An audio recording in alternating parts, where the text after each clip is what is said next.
I can't help but be racist. It's true.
Like to rear up and jackknife my legs, kick you both like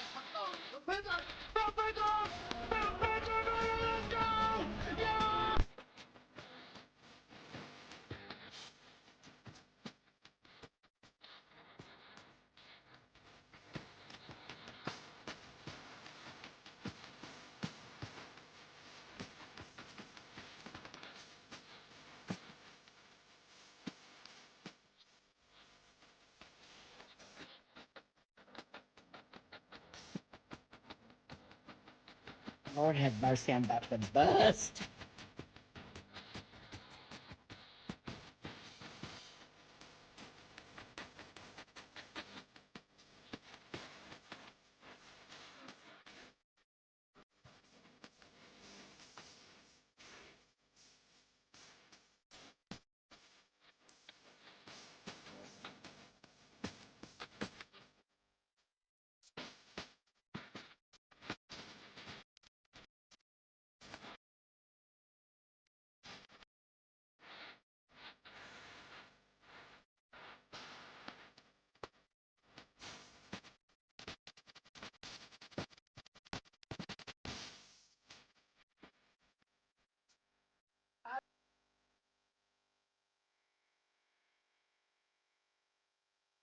That's a huge bitch.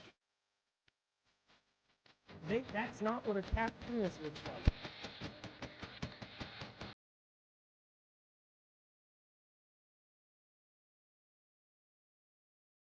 No offense, David Jaffe, but that's bullshit.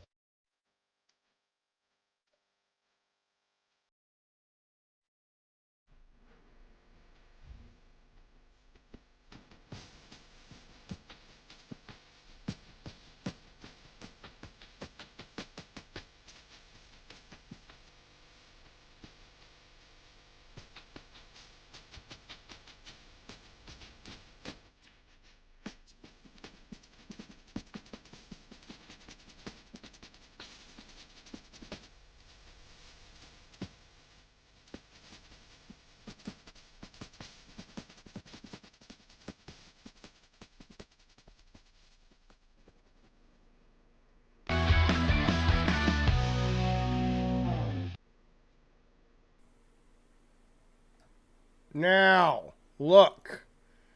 Look, my delightful delinquents. How are you guys? One sec. One sec. All right, let's do this show. God damn it. Welcome to the Gabbin' in the Games. There we go. I don't know what happened. There was supposed to be a song, a little riff there. Anyway, welcome to the show. You want the can crack? You got it. This goes out to Mute Mo. This is Christmas present. Here you go, buddy. Oh, that's right. Let me tell you. It's Christmas Eve. Good to see everybody. Thank you for being here for the Gabbin' and the Games. We have a fun, interesting show. We have a bunch coming up this week. So if you're hanging around going, I don't got nothing to do for Christmas, now you do. Look, we're doing Christmas Eve tomorrow, but let me give you some updates real quick. But seriously, thank you for being here. It's nice to see you. I hope your day is going well. I hope all your shopping's mostly done. Mine's not entirely done. But I hope most of your shopping's done if you're fortunate enough to have the ducats to actually shop for the people you love. And regardless, though, I hope your health and you're having a good time. So listen. The Rift did play. Okay, that's good to know. What was going to happen this morning was 10 a.m. We were going to do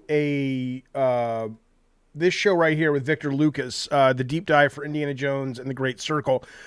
Victor and I agreed that let's do that on the 6th of January when the new year kicks off, only because we were both incredibly busy with family stuff and prepping for Christmas that we're like, you know what, let's push it. So that's what happened to that. That is still happening. Alana Pierce is coming to the show for the first interview sometime hopefully in January. Got a couple other people lined up. It's going to be a really big year, but we are going to kick it off now by telling you what's happening now. For example, tomorrow. Now, yes, Christmas Eve I will be with the family, but Christmas Eve morning is the Gavin Games Christmas special. That will be happening when I wake up. It's already planned, so about 10:30. But if you want to come and hang out, and we're going to be looking at studio Christmas cards, looking at the final Amazon and PlayStation list of the best-selling games to see as we head into Christmas. We're going to be looking at some really creepy, cool Christmas video games and Christmas dark rides at the weird theme parks. It's going to be fun. We might even play some games. We will spill into some sort of, Call of Duty or something towards the end, just to celebrate the arrival of the St. Nicholas and the Hanukkah man and all that. Tonight, if you're a member, here's one of Poppy Jaffe's gifts to you. Terrifier 3 is now available to watch at home. It will be available for us all to watch later tonight. Around, I'm going to say about 8. So here's what I got to do. When I'm done with this stream, I got to run to the grocery store. I got to come home, put the groceries up, get some things done, and then I'm ready to go. Now, it will not be pot for me tonight. It will just be popcorn because I've got a bunch tomorrow. And when I do the pot, I love it, but I get totally worn out for the next day, and I can't afford to not be productive tomorrow. So it will be, though, pot and popcorn. Any member, any mod, YouTube here, Patreon, head over to the Discord. I'll show you how we can watch the motion picture show. But this will be Terrifier 3. It's exceptionally R-rated. If you've not seen any of the Terrifier films, it's gory as fuck. Yeah, I got you covered. Just show up to the Discord. That's all I got to tell you. That's all I'm going to say. But it's gory as fuck. It's very violent. It is not like, a PG-13 horror film. This is the grind shit. And, so hopefully I'll see you there tonight over on the Discord around 8 o'clock California time. I'll get you some exact times pretty soon. Okay. No, I love the dope. I really do on occasion, but it just, I haven't figured out how to take it in, enjoy it, and then not have it totally ruin my day. Yeah, Matthew says it's strange. I've never had hangover from pot. Yeah, I don't know what to tell you. I mean, I don't know if it's the word hangover is correct, but I feel, it's a vape basically. And yeah, I'm incredibly exhausted the next day. I just can't do anything. And in the chat, Da Vinci says, if you do actual plant, but I don't have any plants. I just have the vape. So, I guess I could do an edible, but edibles would affect me the same. You don't smoke so much, so you are in a perpetual lightweight status, says Mutant Mo. Yeah, absolutely. Yeah, it's next day fog, says Tone. Absolutely, 100%. Okay, anyway, but that's tonight. If you want to swing by and watch, I'm looking forward to it. I've really enjoyed the first 2 Terrifier motion pictures, and I'm looking forward to this one as well. Okay. Ravno says it's dehydration. Okay, so what you're telling me what? You're saying if I do a bunch of pot tonight, but I just drink a bunch of water, I should be okay tomorrow? Okay, if I try that, and come tomorrow, I'm like, yeah, I can't do a Christmas special as long as everybody blames you and not me because I'm fucking in bed tomorrow till 2 in the afternoon. Sure. Am I selling out? What do you mean am I selling out? I'll sell out any day of the week. What you got? You gonna make me an offer? Yeah, get a Pedialyte. I should get one of those tonight. Absolutely. Anthony says, my daughter has some cannabis disease where it makes her sick, so she can't smoke for 6 months. She's 16, but that's okay. I'm a bad dad. No, I think look, I'm not you do what you want to do. All I'm saying is, I would rather teenagers dabble in mushrooms and weed from time to time, which they already do, than alcohol. Frankly, I would much rather see them, exploring those sorts of altered natural states of consciousness, not on the regular, but enough to recognize that the world is crazy and our perception of the world is crazy. Doesn't matter. Merry Christmas, welcome, Gab Game. Let's go. Coming up later in the show, I got a picture of Denzel there from a movie he directed. Would I sell this channel for $55,000? God, no. Why would I sell this channel for $55,000? Okay, so later in the show, because I'm doing 2 streams a day now, usually. And the Jaffe stream I'm going to keep doing, but I'd like to pivot sometimes to something in the mornings that's more gamer-centric. So I'm going to give you guys a sneak preview. I don't have a title for it yet, but on the end of this show, we are going to be doing this kind of new show, but it'll be folded into this one, and I'll talk to you about it. So and hopefully you'll stick around. But a big part of it is going to tie into discussing with you guys things, one of which is the Christmas card that got sent out today by the actress in Intergalactic and sort of the brouhaha that's causing, and the video that this YouTuber, and she used to work in the games business, I forget what her name is, but she's starting to make some waves on YouTube with her videos. And we're going to watch just a portion of that, and we're going to that's going to be the essence of this new show, what we're talking about. But let's kind of I'm just giving you a tease.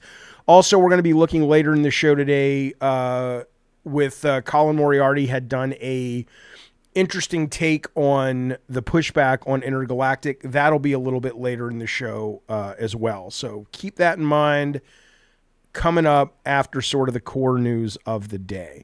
Naughty Dog derangement syndrome, basically.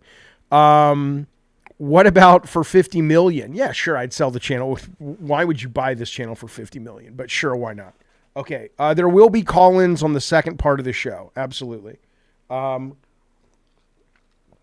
right. Let's move. Oh, hey, I want to tell you a couple things real quick, though. Okay, that's all the housekeeping, as the kids say, but I want to tell you just what's been going on in my life. I stayed up a little late last night, and I was watching Red One, which came to theaters first, and then now it's on Amazon Prime. And I had heard, I just don't understand anymore. And I don't mean this like I'm complaining. I mean it like I really don't understand where and why the shift occurred and how the popular voices of the world, or maybe it's just the internet, judge things. I would have believed, based on reviews and word of mouth, that this was one of the biggest, stupidest piece of shits on the fucking planet.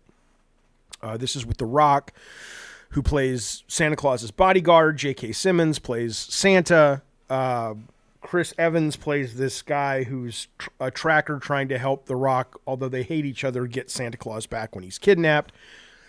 And Lucy Liu's great. Good to see her. She's back in it. It's a good movie. I think it's a good movie. But if you would have listened, people would have said, oh my God, this is a piece of shit. This is the biggest fucking bomb of the year. It's $300 million. It's a piece of shit, blah, blah, blah.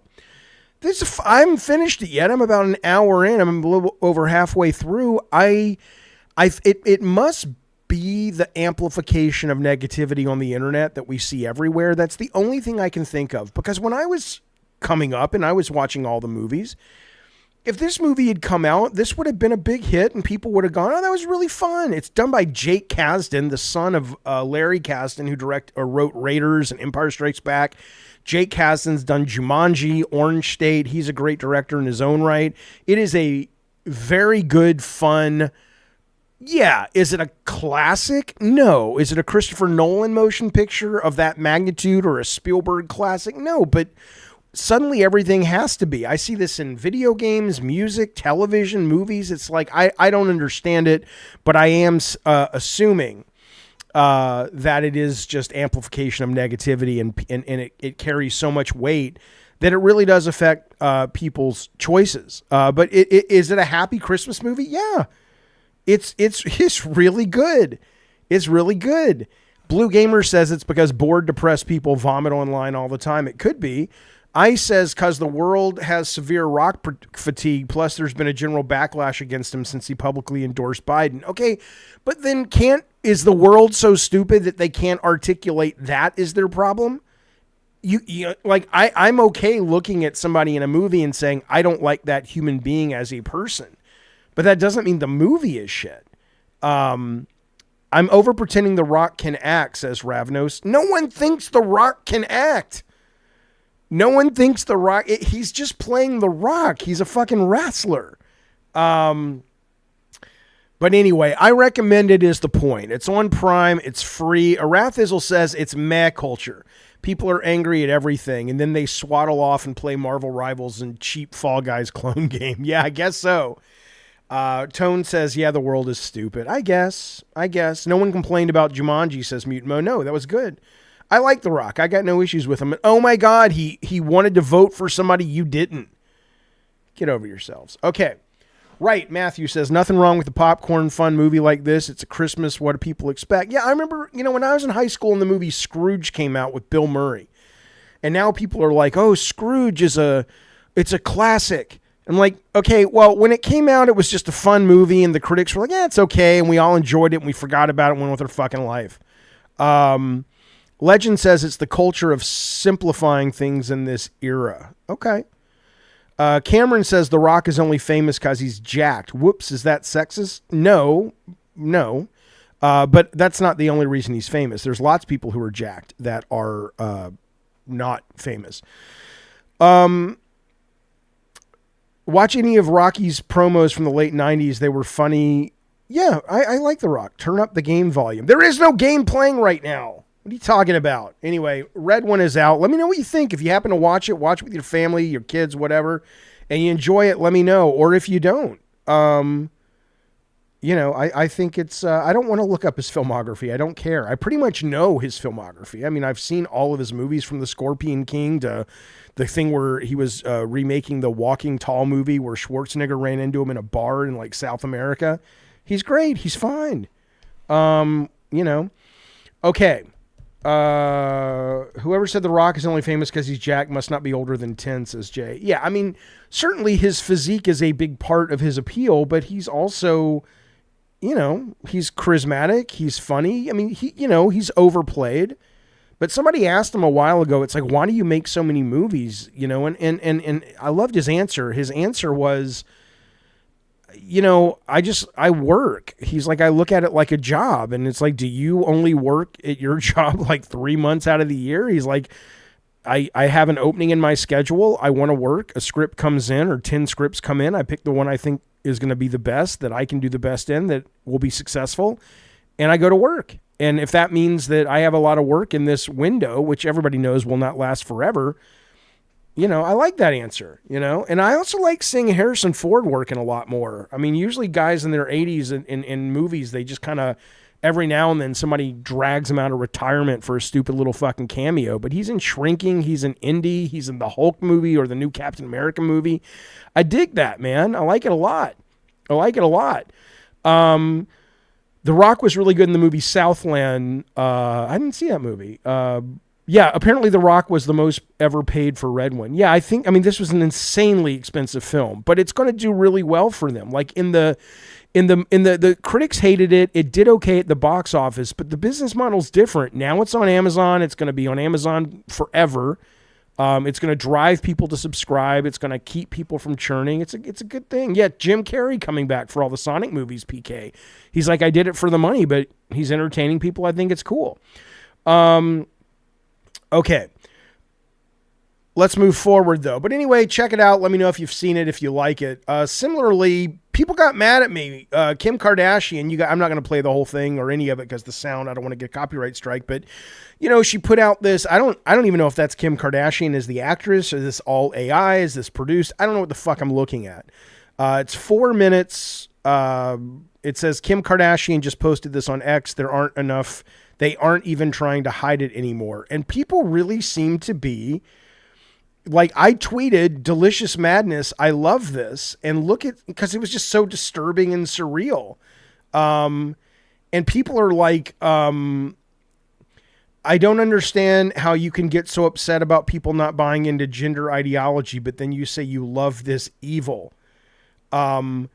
This guy says, not too late to delete this, Jaffe. This guy says, where did it go? It's satanic cultist stuff. Hard pass. This isn't madness. It's Satanism. Disgusting. So glad sanity will return at least in some form next month. It's like people are taking this serious. I think, bro, that's some creepy antichrist demonic shit. I don't fuck with that, cuz. What? It's just a weird skinamarink horror movie. Is it because people don't watch horror? Is that what's caused people to kind of look at this and feel as if this is more than what it is? You're not going to summon demons by watching it. It's just kind of a silly, fun. It's very disturbing. I mean, I would go to a theater and I would watch the whole fucking movie like this, and I would be stoned as fuck, and it would be probably one of the creepiest movies I've ever seen. Like, this is a creepy as fuck video. And I highly recommend it if you like surrealism and strange things, and it pushes those buttons. And maybe if that makes you really uncomfortable beyond, what's maybe healthy, you would look at this as something more than it really is. I went to an art exhibit once in, I think it was LA. And there was this kind of public access video that just kept running in a loop. And all it was a clown standing in a kitchen. And it looked like it was shot, in the 70s. It kind of looked like this. And he was just constantly slicing his fingers with a knife saying, I love my job. I love my job. I love my job. And that's all it was. And I just thought it was the weirdest fucking thing. It's because of the whole Diddy parties that you think this is really, Legend says it's because of the whole Diddy parties that you think, is this really a movie? Oh, no. I mean, it's just, I don't know. People are weird, man. I hate to say it. I hate to be a snob, but it's like people are overreacting, says Wayne. Yeah. Why are they overreacting? Why? Ravenu says the religious weirdos got big mad. I'm like, because why? It's cool.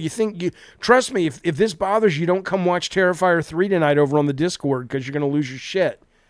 And the sound makes it 1,000 times more.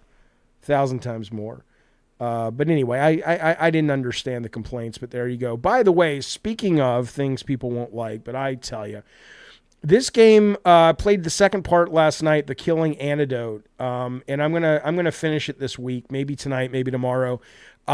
This game has somehow arrived, on my top, what would I say? It's definitely in my top 10 of the year, video game. And I was trying to figure out why I like this game so much. It is well done. It's not like, it's not going to give Resident Evil 2 Remake a run for its money, but it is a very good B Resident Evil game. It plays well. It's solid. It is engaging. There are some issues with it in terms of the lack of mapping. It's still in early access. But it is really, really fun, and it is really, really overtly sexual, and I wish it was gorier than it is, but it is still pretty gory. And I think what it is, when I was thinking about, why do I like this so much? What is, I think what it is there is a kind of B-movie joy that it has. I don't mean that. Bukaki says, gee, a naked woman running around. How come? I wonder why you like it. It's sure, but it's not just that, though.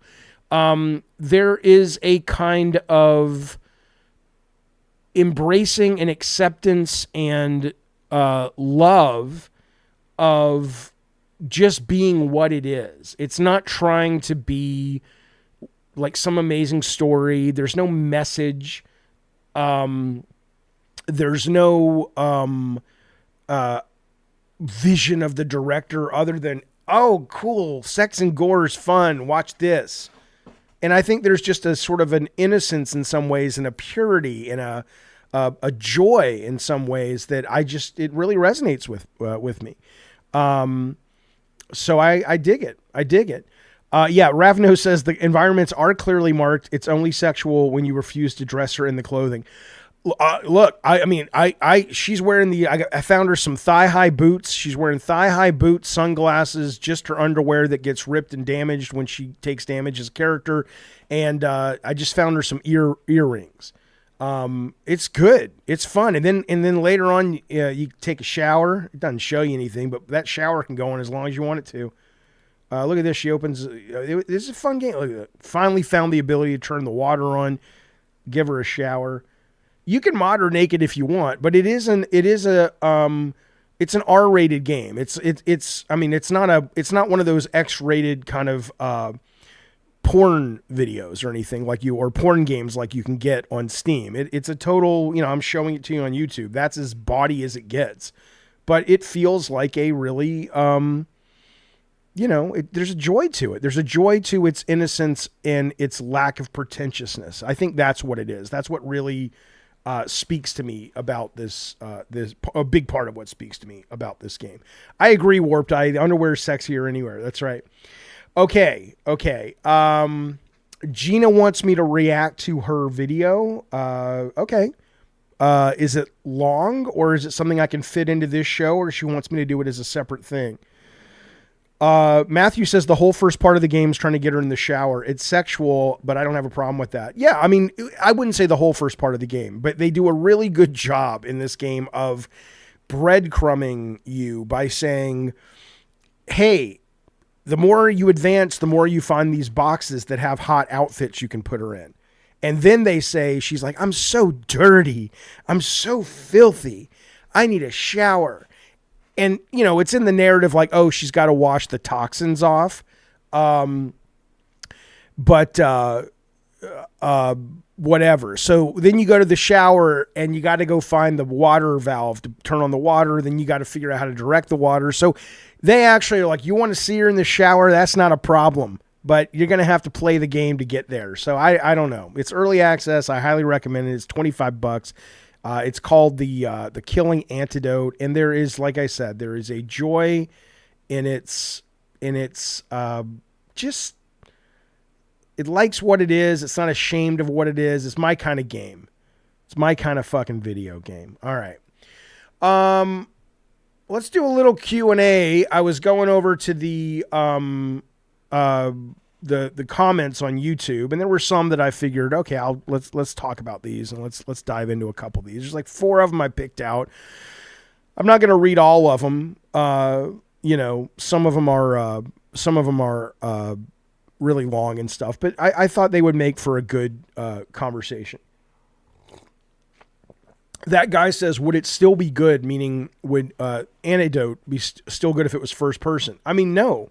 It would still be functional as a straight up game, but it would not be as titillating. It would not, the very things that I just mentioned that breadcrumb you, like by itself without the titillating part and the gore, the game is like a very well-crafted ripoff of the most benign but still decent parts of Resident Evil. It is not a great game, but it is a great experience, is what I would say.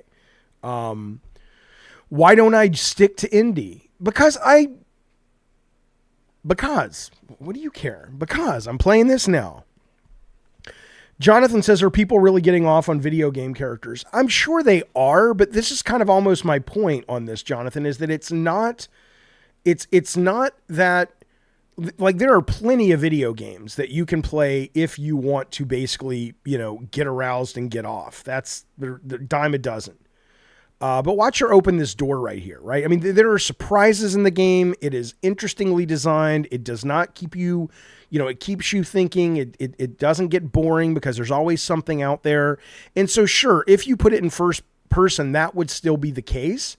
But there's something about also just the fact that it's like, you like horror? Cool, we got you covered. You like games like Resident Evil? Cool. Look at this cool room where all the zombies are hanging from nooses, and if you don't chop them into pieces before you free them, because you have to free them to turn on the computer, which you have to do, then they will be much more difficult. So what you learn in the puzzle is, okay, come into the room and chop them, take their body parts off before you drop them from the ceiling, right? All that stuff would still be there, but you would lose the part of it that's just like, it's so fucking over the top with its gratuitous sexuality. But it's not porn. It's not X-rated. It's just a joy of that kind of sentiment and that kind of, movies like they made in the 80s. I fucking love it. Okay. All right. Let us move on to the Q&A, shall we? I got this from Roach22. One moment, please. I'll just read you the beginning of it because I want to talk about this with you guys for a minute. He says, Jaffe, you just did what you claimed Asmongold did. You said people who say they had never have to see themselves in games. Sorry. You said that people who say that they never had to see themselves in video games is because they're a white dude and we're always represented. You just invalidated someone's experience because of your own beliefs. Where are your statistics, survey, or other forms of evidence? I think it's great you showed Returnal. And I'm not a middle-aged white woman. For me, games are about escapism, blah, blah, blah. And so I only wanted to mention this because I hear from a lot of people all the time that when they are in a minority group, they like seeing themselves in media. They like seeing themselves and their culture represented. This is not some kind... It doesn't mean... Everyone does, and certainly if you are a white passing male in America, you probably don't even relate to it other than hearing other people tell you, and you're like, oh, intellectually that makes sense. But I did want to play this real quick. I was listening to the Marvel podcast that they put out, and they were talking about this card. This is a card Jack Kirby, who pretty much made Marvel with Stan Lee. And Steve Ditko and a few others, but Kirby was the really, without Kirby, there'd be no Marvel.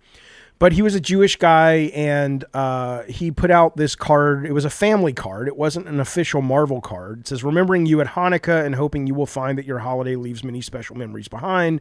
Happy Hanukkah, the Kirbys. And apparently Jack Kirby always kind of self-inserted the Thing to represent himself. He felt like he was the Thing, and it was his persona, blah, blah, blah. So this kind of kicked off a bunch of assumptions that the Thing was Jewish, and officially it became canon in the 2000s, right? So I want you to just listen to this one kid, or he's an adult now, talking about with the guy who edited the comic after Jack Kirby had died, where the Thing was revealed to be a Jewish guy. This is just some of the stuff he said. And this is a Jewish guy. And it goes, if you're black, if you're Muslim, if you're gay, straight, trans, not straight, you get that all the time, but trans, whatever it is you are, I just think that when you've got people from these places telling you that these experiences or this media, whether it's games, comics, whatever, when they see themselves, it matters. And then you push back and say, it don't matter to me. Okay. Why can't you just go, oh, whether you're black or white or Jewish or not, why don't you just go, yeah, it doesn't matter to me, but I respect it matters to someone else. Listen to this guy. An incredible moment in Marvel history. This was in 1976, Tom. There was a holiday card sent out by Jack Kirby, and it was a Hanukkah card featuring Ben Grimm. Yes, that is correct. And I am excited to be talking to you about this because I have seen this card a million times on the internet. It gets passed around every holiday season. It was always exciting for me as a Jewish kid and a comic book fan to see this pop up every year. But there are a million different... All right, so he likes seeing it as a kid, right? About where this card came from. And hoping you will find that your holiday leaves many special memories behind. Happy Hanukkah, the Kirbys. Yeah. So it's very much in the spirit of a holiday card. Yeah, and it's really lovely to see. I actually, the first time I saw it, my little mind was blown to see Ben Grimm reading out of Siddur and you know, wearing a kippah and all that stuff, and you know, I didn't know, and how much this has been such a thing for me growing up. Well, you know, thank you. I appreciate that. I think because really, he wrote the Carl story, and edited the Stuart story. And everybody deserve more of that credit than I do.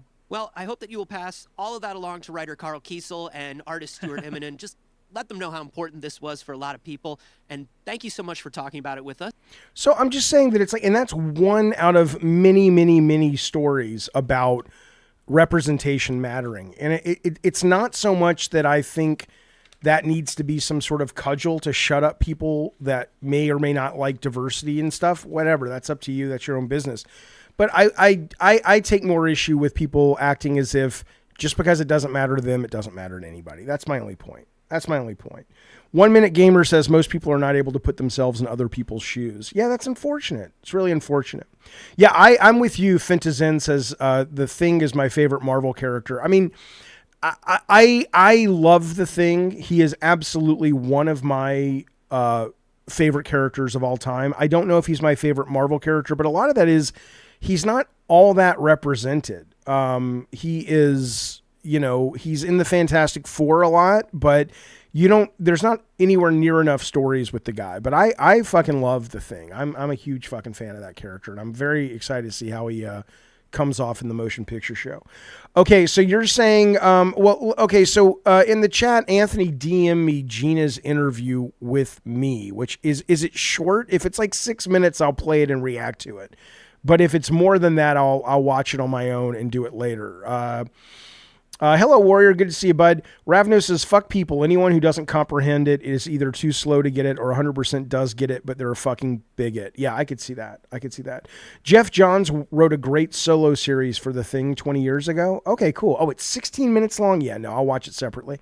But I remember they used to have Marvel 2-in-1, which had The Thing, and he would team up with some other character, which I thought was really cool. Okay, look at this. Wukong's Son Black Legend. This is kind of the video game equivalent of you can post pictures in the Discord if you remember, yeah. Wukong's Son Black Legend is the equivalent of like going into a video store and seeing a Transformers movie. But it's not Transformers. It's like Transmorphers or something, and it's made for like $20. This is now, you can pre-order it. It comes out the day after Christmas. I just, people have no fucking shame. It's a 47-second trailer, and we're going to watch it. Here we go. Yeah, it's the Wukong we have at home. That's exactly right. Here it is.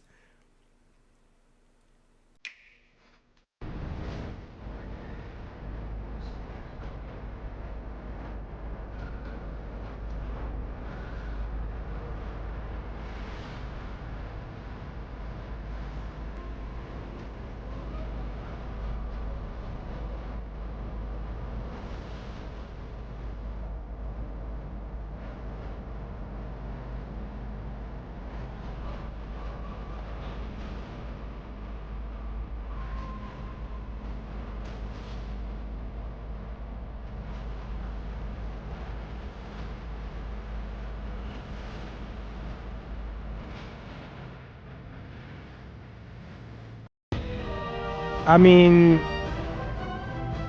look at this. I mean, again, it may be fun. Like if somebody were to tell me that Way Forward had done it, I'd go, okay, I'm going to play it. Because it's not like I don't like 2D games and shit. But holy cow. Talk about a fucking cash grab. At least it's not a cheap ripoff of the Wukong gameplay. I don't know if you'd have time. Yeah, it's my first sponsor, Plazookas. I don't know if you'd have time to rip it off like that. I mean, maybe you probably could, actually. But I don't know what to tell you. But there you go. If you're looking for a little digital stocking stuffer the day after Christmas, pick up Wukong's Son Black Legend. You'll enjoy it, maybe. I don't fucking know. Listen to this. This is interesting. We got some really good news, man. Well, first off, there was a myth, a take going around the internet that Indiana Jones was tanking. Now, let me speak to this first. Here's a tweet, by the way. Anonymous on Reddit says, well-known IP, probably one of the most graphically advanced games right now, almost forgotten after 1 week. They were just talking about the, where is it in the media and all that stuff. And this guy wrote back, Rebs Gaming says, nothing is wrong. We're used to seeing updates for live service games. Indie's a single-player game. 13 days ago, no DLC yet. Blah blah blah. But there was this narrative, and it I understand if you're a little kid and you have console war stuff in your blood still. Okay, fine. you have a PlayStation, you don't have this yet. It's coming from Xbox, haha, whatever. But short of being that young, I was like, my God, man, I made a video when they announced this and said no one is going to want this game unless it stands on its own as a great game. Because unless you're 40 or over, not all, but most people don't really resonate, or indie doesn't resonate with most people under 40 anymore. They haven't done enough brand building over the years, and what they have tried has not been successful. Turns out the game is phenomenal. It is excellent. And I'm very glad that everyone you talk to who plays it, at worst, they're like, yeah, I liked it. It just wasn't for me. But most people are like, this is fucking awesome. It's really good. And it's just, it's just that negativity. People want to kind of shit on everything. But I was happy to hear two things today. I was happy to hear about Indy. One is this guy who I guess is in the know, because he's the one who broke the news or said this, and it was kind of wink, wink confirmed. Daniel Rickman, I guess, says looks like we're getting more indie games. I think one of the LucasArts guys, the executive, kind of hinted that we were getting more beyond the promised DLC, which I think is great. And then today it comes out that the first week of the game, it was the number 2 best-selling game in dollar sales, right behind Call of Duty. And it probably did better. It definitely did better because it didn't factor in the money people paid to play the game early. I don't think it would have passed Call of Duty. It might have, but but I think a lot of people are looking at the Steam database and going, the concurrent, blah, blah, blah, blah, blah, blah, blah. And it's like, first off, why are you, I know why, I'm not even going to ask, but you're basically celebrating what you perceive as failure for a game that's really fucking good. Ask yourself how fucking not much of a gamer you are when that's what you're celebrating. But beyond that, though, obviously Steam doesn't take into account the people playing it on Game Pass. I don't even know if they take into account the people playing it on GeForce Now through their Steam account. That they probably do. I'm not sure. And of course, it is coming to PlayStation, I think in spring of next year. So I'm very glad to hear we're going to get a DLC. I'm glad to hear we probably will get a sequel now, because if this holds, because it's delightful. It's fucking great. Tyler says, I want my Indian short round adventure. Yeah, it's a really good point. At this point in Great Circle, Indy knows short round, so hopefully they can tell that story there. Absolutely. What's going on in the advertise? I have no idea. I'm not watching it, so I'm not sure. One reason I got a Series X was for the promised Wolfenstein 3, only to have it disappear. Did they promise Wolfenstein 3? I don't remember that. I hope they do. I mean, again, I know Wolfenstein has its fans, and obviously the sales of this will have to prove out. If this becomes a big fucking brand, then I don't think they'll care much about Wolfenstein all that much anymore. But I'm not saying they'll never make it again. I'm just saying that but if this is just kind of, it does about as well as Wolfenstein, yeah, they'll probably bounce back and forth.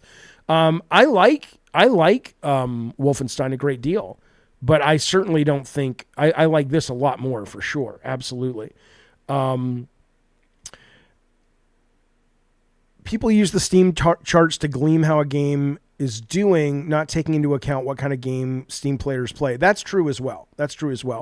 But regardless, though, whatever you think of it, whether it bombs, does great, I don't give a fuck. It is really good. It is the best. It is the second best Indiana Jones story I have ever experienced. It is fucking delightful.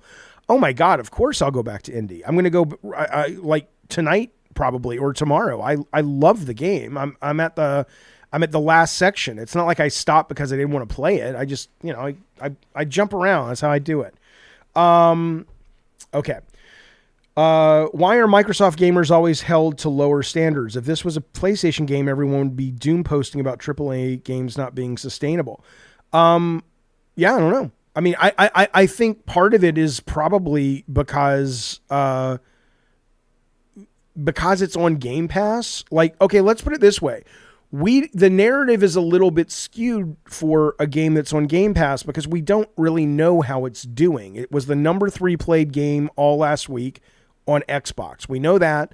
We know for the first week in sales, it came in at number 2, right behind Call of Duty and maybe even ahead of Call of Duty.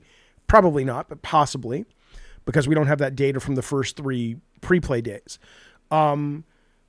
But with a Sony game, though, we know, right? We know if Astrobot comes out and they don't trumpet numbers after it comes out on a Friday and Monday we're not hearing, it sold 2 million over the weekend, people start to go hubbub, what's going on? What's going on? Because, you know, when they have a big hit, they'll do a press release, right?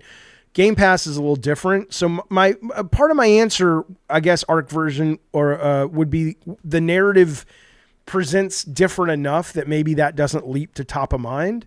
But it's not a bad point. I mean, look, fact of the matter is, as much as I love this game and I love that it seems to be doing well and it's definitely doing well critically, you know, it's a game that you can finish if you don't 100% it in about, I don't know, 12 hours, 13 hours. And it may continue to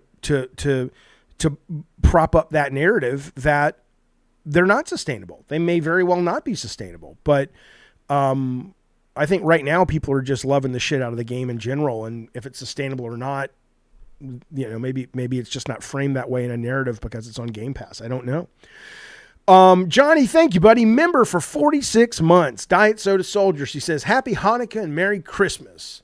Have a good one. You as well, sir. Thank you for being part of our community for so long and being such a good part of our community. I appreciate it, bud. And listen, you guys as well, you and your family and pals, have a great, safe, happy holidays. That would be fantastic. And thank you, bud. And then Brett Moore has stepped up and said, you know what? I got a little bit of a problem. I'm afraid of the horror movies. And as you know, tonight, if you were a member at any tier, we are going to be watching Terrifier 3. All you got to do is show up at the Discord at the proper time, and I'll tell you what to do, but I haven't given the time yet, but it'll be in the next, handful of hours after the show. And Brett Moore says, but those things scare me. I need more people around me. I need more people that I can hold and touch in a biblical way. Wink. And in that, he is gifted 5 brand new memberships. Step on up and take your shiny new membership, you son of bitches. Plazuka's got one. That's my nephew, Daniel Crawford, got one. I know he's in Alabama. It may be too late to watch this motion picture, but there you go. You got one for my nephew. Who else? Brendan Rosansky of the Cincinnati Rosanskys. Michael Struckman got one. And Kyle R. got one. Kyle Rittenhouse got one. So look at that. Look at that. Thank you, buddy. Thank you, Brett Moore. Very, very nice Christmas gift to all. Hopefully I'll see a lot of you new members over there tonight. Okay. Very kind, buddy. Where did that go? I was going to read that comment. I'm unironically happy, says Warrior, that the Indiana Jones game, where did it go? Looks like it's doing well. People dooming a studio for almost to actually no reason is not acceptable. I'm not very sure how this game is woke, which is charge. You mean Indiana Jones? Indiana Jones is so not, well, okay. I'll tell you 2 ways they might think it's woke. One is that there are 2 lesbian characters in it, which I guess if having lesbians make something woke, okay. And Indy doesn't, kill them. So he clearly, doesn't care. Indy, the guy who's basically seen God rise out of the fucking ark, and the guy who's seen a heart pulled out of a man's chest beating. He doesn't really care if 2 women find love with each other. He's got bigger things to think about. Now, the one thing I will say is there is a romance in the game between Indy and this person, and it's a lady, because Indy is canonically straight. What he did, in Shanghai is, I'm not telling. But, and I think it's cool. It's a nice relationship in the game. But I will say, and I don't think this is a woke thing, I think it's weird that this is Indy in his prime. Like, he's like 30, if I remember the canon correctly, right after Raiders, he's like 32 or something, maybe 29. And he's into this woman who looks like she's like a soccer mom. She's not an unattractive lady, but, she's like 40 years old. I mean, maybe that's progressive. I don't know, but it's a little weird. I wish she was more like Allison Duty from Last Crusade, or even Karen Allen in Raiders. But, other than that, I don't know what the fuck these people are talking about. I really don't. God did not rise out of the ark, and Indy had his fucking eyes closed, you fake fan. Well, the spirit of God, the power of God rose out of the ark. And Indy was peeking a little bit. Why is she 40? I don't know. She just looks 40. She looks 40. What do you want from me? Okay. Yeah. I'm like you. I have no name says lesbians exist in real life. Reality is woke. Oh, I know. I mean, you know. Okay. The only way to make it unwoke for those people is to make Indy an overweight, drunk, racist, womanizing version. I'm with you. Oh, she looks like she's in her 20s to you. Okay. Not to me. But anyway, whatever. I don't know what they're talking about. All I know is they are missing out. They've been missing out all year. They missed out on Star Wars Outlaws. They missed out on Dragon Age if they didn't play it for those reasons. Other reasons I get. They're missing out on Indie. It's the shit. Okay, let's move forward. Sony, people aren't happy about this. I think this is great, but I'm an outlier. Sony to adjust gameplay based on player outburst raging. New patent from Sony notes that it's difficult for game makers to optimize gameplay based on real-time signals from players. I'm reading this on NeoGAF, but here's some of the stuff in the source. If the player indicates latency between the controller input and the arrow release, I guess that means releasing the button, the feedback module may determine that there is a network latency issue and may adjust the game accordingly, for example, by slowing down the reactions of an enemy. The patent has been dubbed the method for location-based player feedback to improve games, also argues interactions of many players after a game launches are potentially vast yet untapped source of player feedback. Feedback for a title is received during pre-release testing, which is often insufficient. Developers being able to improve games in real time after collecting feedback would cut the need for post-launch hotfixes. I mean, okay, sure. I think it's great, by the way, but I mean, you're always going to be noodling with it once it gets in the wild regardless. But still, though, what they're saying, though, is, if you're, especially maybe if it's not a competitive game and it's like, hey, this guy's really having a hard time with this boss in real time, let's adjust it a little bit, So in this case, this is just showing how it would pick up on it. I don't think it's suggesting a result anybody cares about, which is, in this case of a racing game, the car crashes 5 times on a specific curve, and it would come out and say, hey, do you need help with this section, right? I don't think that's the best solve. I think the best solve is probably either, if the developer wants them to get good, it would be figuring out a way in real time to train them on aspects that maybe they don't understand yet that they should have learned by now. Or if that's not what it's about sort of the adventure and they want them to kind of get past this and move on before they rage quit. The next time you come around the curve has in real time adjusted, or the brakes or the acceleration or whatever it is that's causing for that player that hit. Yeah, Doug says even the suggestion popping up can annoy some. I don't think this would be I don't think this would be necessarily the patent's not about how it presents. I think this is probably maybe the easiest way to communicate. The patent is about, hey, we can recognize this, and in that we can make some changes, is what it's showing, right? And then of course you've got a lot of people saying just what gaming needs, more hand-holding. Why even play the game? Now it trains Gen Z babies to cry more. Patent the shit, Sony, so no one else uses it. Don't crash on the curve 5 times. I mean, whatever. I don't care. I think it's great for certain games. I think if the game director wants to use the tool, I think it's absolutely fantastic. Why is it any different than what Indie does with the camera? And says, hey, if you're really stuck, take a picture of what you're stuck on, and there's like 4 hints that if you need another hint, we'll give you another hint. Another hint, we'll give you another hint. The people who gatekeep video games, they really need to go away, or at least they need to get comfortable knowing they are no longer in the majority, and they need to find comfort and peace and acceptance in playing things that are lower budget, that are designed for that challenge. I think that's wonderful. I think that's great. I'm not saying those games need to go away, but these people who like to act like they are who the games are being made for at this budget, I'm glad that they're getting their comeuppance. Because these are $400 million projects, guys. It's like, if you really want to test your mettle, that's great. All respect for that. I understand, just like if you want to pick up and learn to play an instrument and you want to dedicate the time to get good, that's fantastic. That exists for you. But, the money they're spending, it's trying to be a lot more general now. Like Mutemo says, get a new hobby if you demand that from every game. Doug says hardcores will not like autocorrect is on in the background.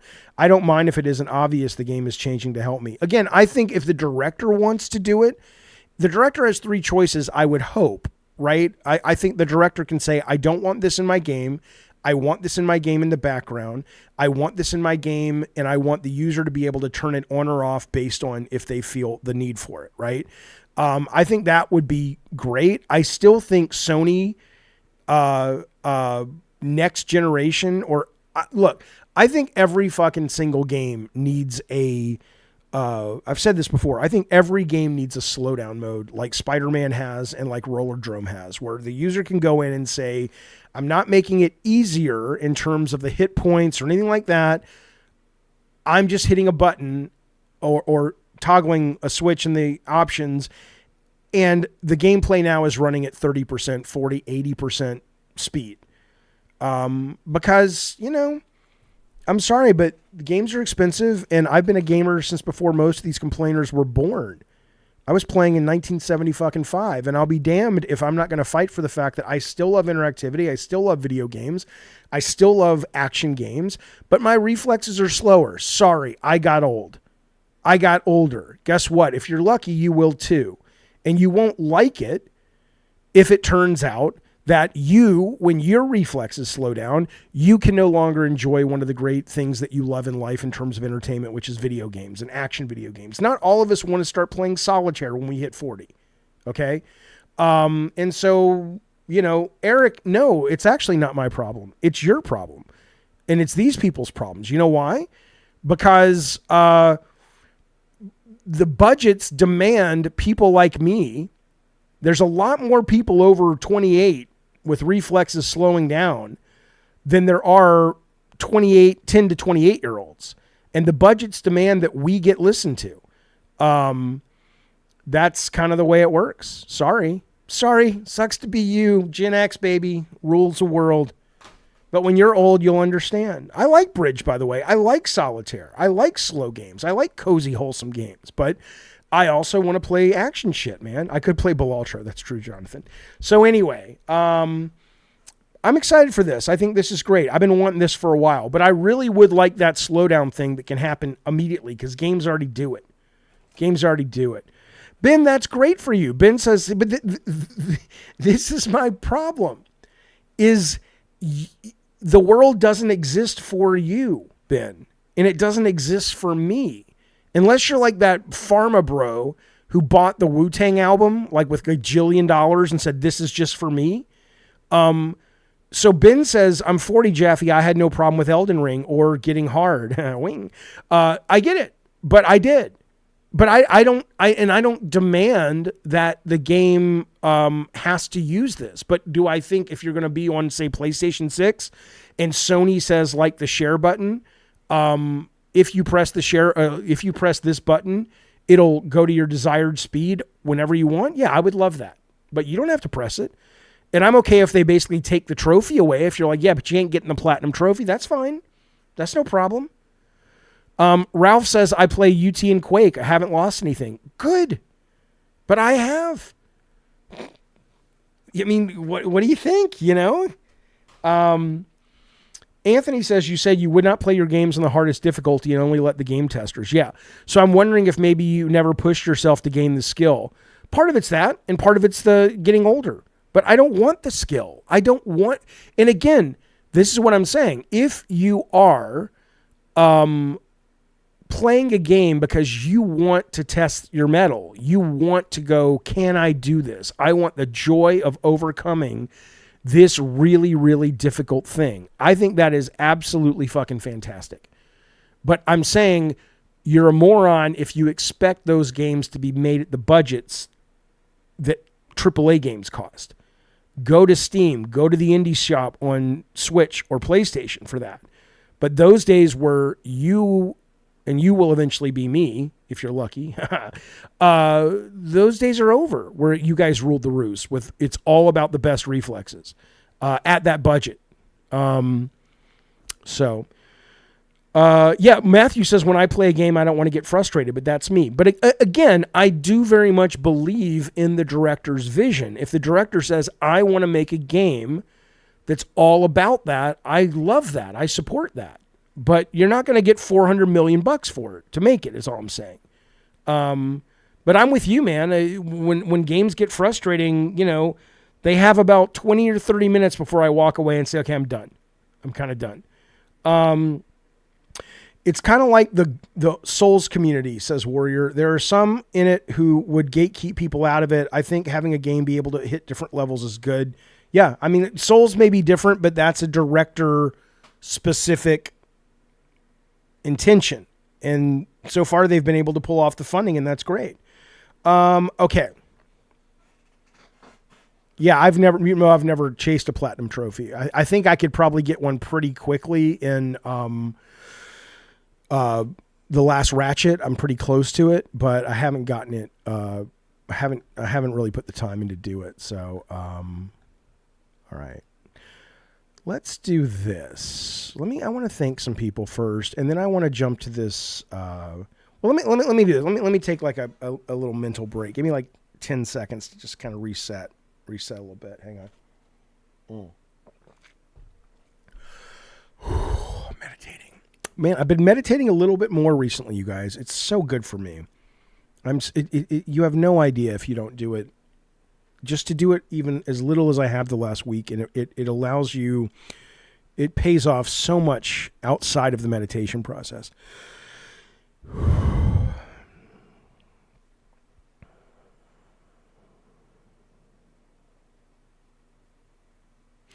Okay.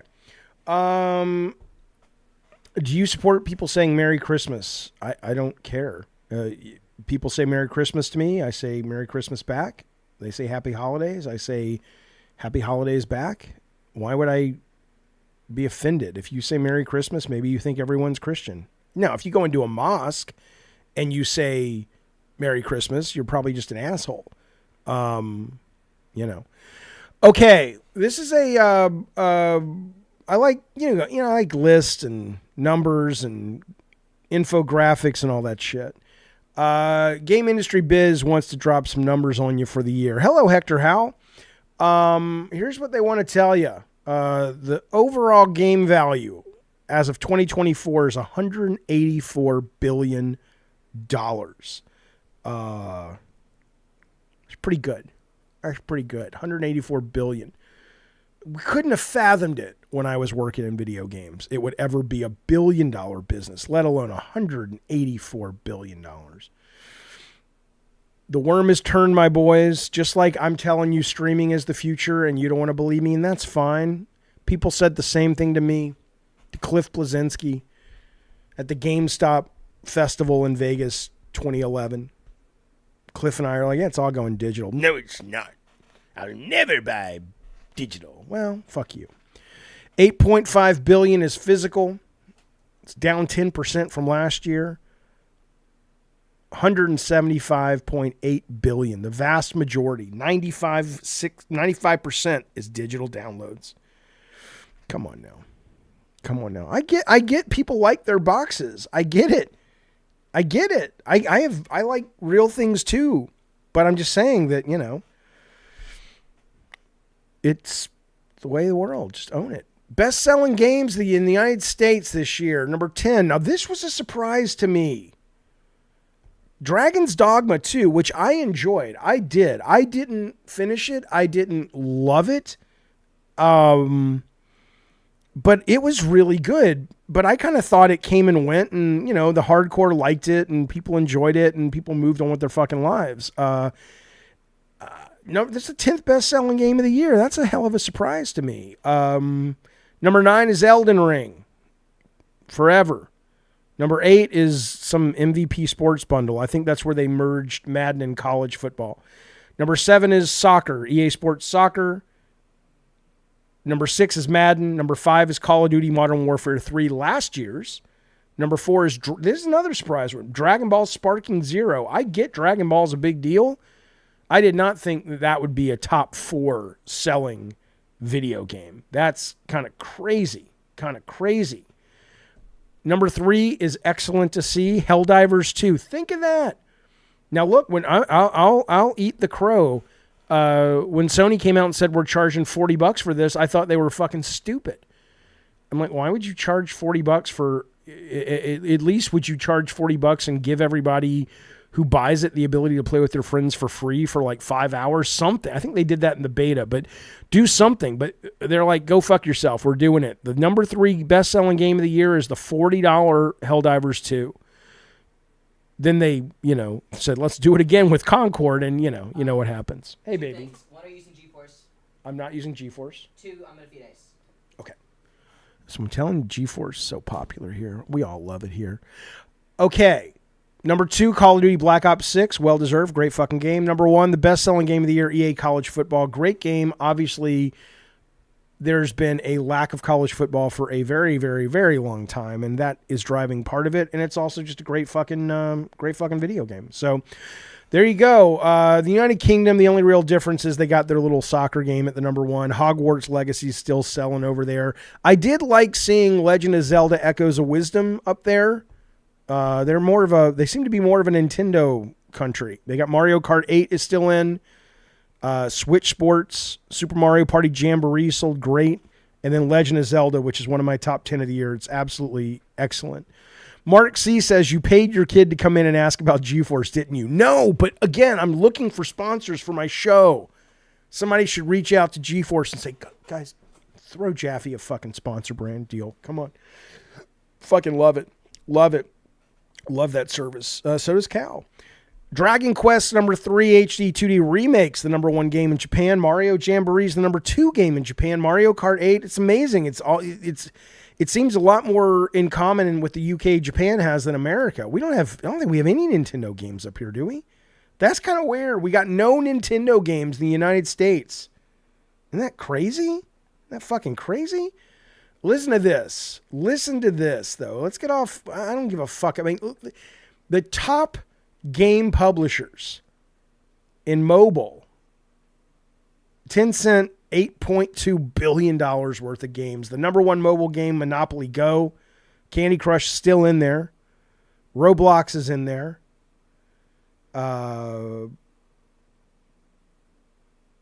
That's by consumer spending, not downloads. Downloads, the number 1 download game is Free Fire Winterlands. I don't know what the fuck that is.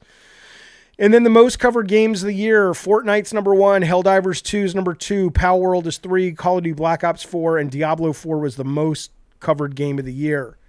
What's not on these lists is, I saw this earlier, Star Wars Outlaws is not there, Dragon Age is not there, Final Fantasy Rebirth is nowhere on these lists. Now, I get that Final Fantasy Rebirth is a console exclusive, but does anybody know if that game sold top 10 on PlayStation? Yeah, Rise of the Ronin was not even up there. What do you mean Star Wars Outlaws is number 6? Star Wars Outlaws is number 6, Hector, in terms of the most covered, but not in terms of the sales. Top 10 games on TikTok they got. Most viewed game trailers. Let's do the top 5, shall we? Number 5, Black Ops 6. 4, Poppy Playtime Chapter 3, 59 million. 3 is Clash of Clans, 62 million. League of Legends, 67 million. The number 1 trailer this year, 128 million views on the YouTube, was League of Legends Still Here season. It did hit for Rebirth. You think Rebirth was in the top 10 on PlayStation? Okay. My godmother's kid makes Roblox full-time and apparently supports himself well, says Movie Maniac. This is what I tell a lot of people, by the way. If you want to develop games today, do Fortnite maps to start, do Roblox levels to start. And A, you'll find if you like it, and B, you might go, fuck, I made a shit ton of money. Now I can go off and make my indie dream game. But, okay. Top YouTuber influencers. I expect I'm nowhere. Okay. Afmal's on there. Let me tell you a real quick story about Afmal. I don't know the person. I'm not speaking ill of them. I just want to tell you a story. So I took my kids to VidCon numerous years ago, and Calvin was super into Markiplier and Afmal. Met Markiplier, couldn't be nicer, super nice guy. Calvin lost his fucking mind. Then we went to wait for an AFMAL event. And we waited. And she what she did at the time, I don't know what she does now, is she played Minecraft and she would make up little stories about Minecraft characters or whatever. I don't fucking know. But he really was into that, so we waited and waited and waited and waited. And then finally, it's like they come out and say, oh, AFMAL's sick, she's not coming. And we're like, oh, it's so disappointing. And as we're walking out, Calvin's like looking at his phone. It's like, dude, somebody just posted AFMAL on social media and she's walking around the floor, just totally fucking around. I'm like, yeah, stupid asshole. But anyway, there you go. That's your list. Listen to this, though. Here's the list, honestly, that matters the most. This is the list that matters the goddamn most. And I'm tired of people not understanding the value of this list. And it should have been on there. It's right here. It's the Gods of War who make this show possible and are so generous for so long. Thank you, fellas. Eddie Torres, Zack Procrastinates, Swapfire of the Swapfire video game family, Lutron Z Duke, and of course, in the chat right now, our very own Hectorhowl. Thank you, fellas, for making this show chug along and just being so fucking generous with your community and your time and your ducats. I appreciate it. I also want to let you know something else. You too can become a member. Why? Why would I be a member, Jaffe? I have things to do in my fucking life. Go fuck yourself. I understand. But, you know, you could be watching Terrifier 3 with us tonight if you're a fucking member. Something to think about. Something to think about. Any tier, mods from any place. Do what you got to do. Do what you got to do. But I do want to let you know that there's a lot of benefits to being a member here on the Jaffe stream. It's or the Gabbing, whatever the fuck this show's called. Here's my girlfriend. She's going to tell you all about it. She says, look, become a member. And as always, here, seriously, like, subscribe, and hit my bell, baby, says Taylor Tooth, because it's good for the algorithm. And if it's good for the algorithm, it's good for your Papa Jaffe.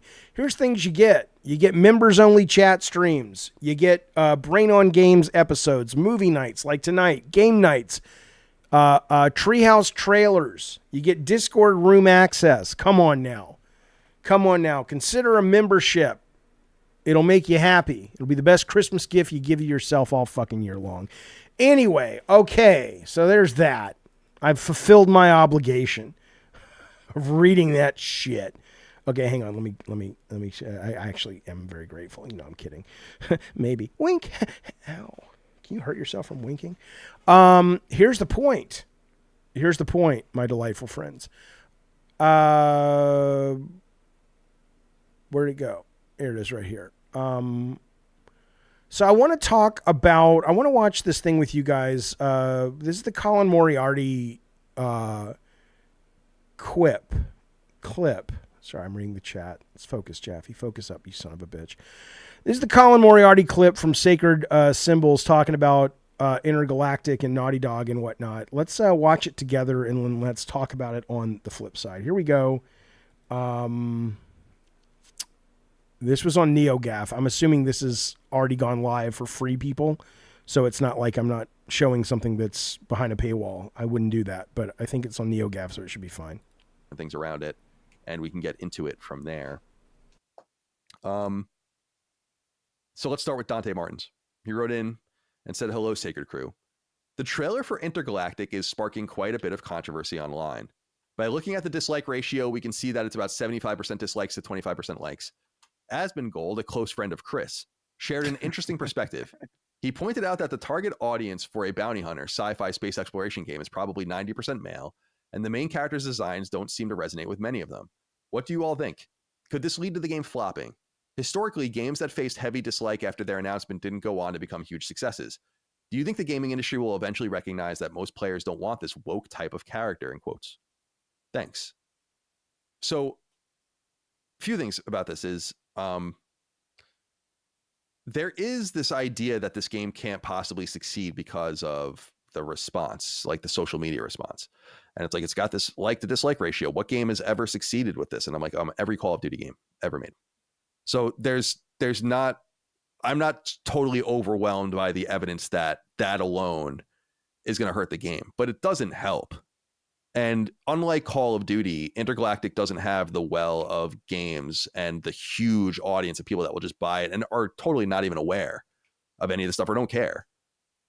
There's already something toxic around Naughty Dog, which we'll get into, I think, in a later inquiry. But I think it's worth noting that while I don't think the game is, I really don't think that it's a 0% chance the game flops. But I think that because it's a Naughty Dog game, Sony's going to push the shit out of it. It's probably going to be really good. But is it possible that it doesn't sell like gangbuster God of War Horizon numbers? Yeah, probably. The Last of Us 2 didn't either. Yeah. I think The Last of Us Part 2 sales at 10 million after what, a year or so, or a year and a half is soft. Considering how great that game is, that's highly profitable, especially because it's a first party game. They get all the money. But at the same time, it's like, well, really, it should have sold more than that by right of the nature of the studio. It should have sold more, and it's because of a bunch of different things. So I think it's possible that the game underperforms comparable to how you would think it would perform based on the response. The question now is the response authentic and real? And that to me is, I don't know. It's real enough to get downvotes and a bunch of angry comments, but that doesn't necessarily mean anything. You know, I don't know. Maybe I'm just not looking at it the right. I mean, I agree with Colin on this. I think this game is going to be it is a science fiction action game with a girl with a gun and a sword, and it's from one of the best AAA, quadruple A developers on the planet. Apparently, it's going to have a lot more freedom than their previous games. Yeah, you may not love the main character's visual design. Who cares? Well, you're really not going to play this game because the character's visual design.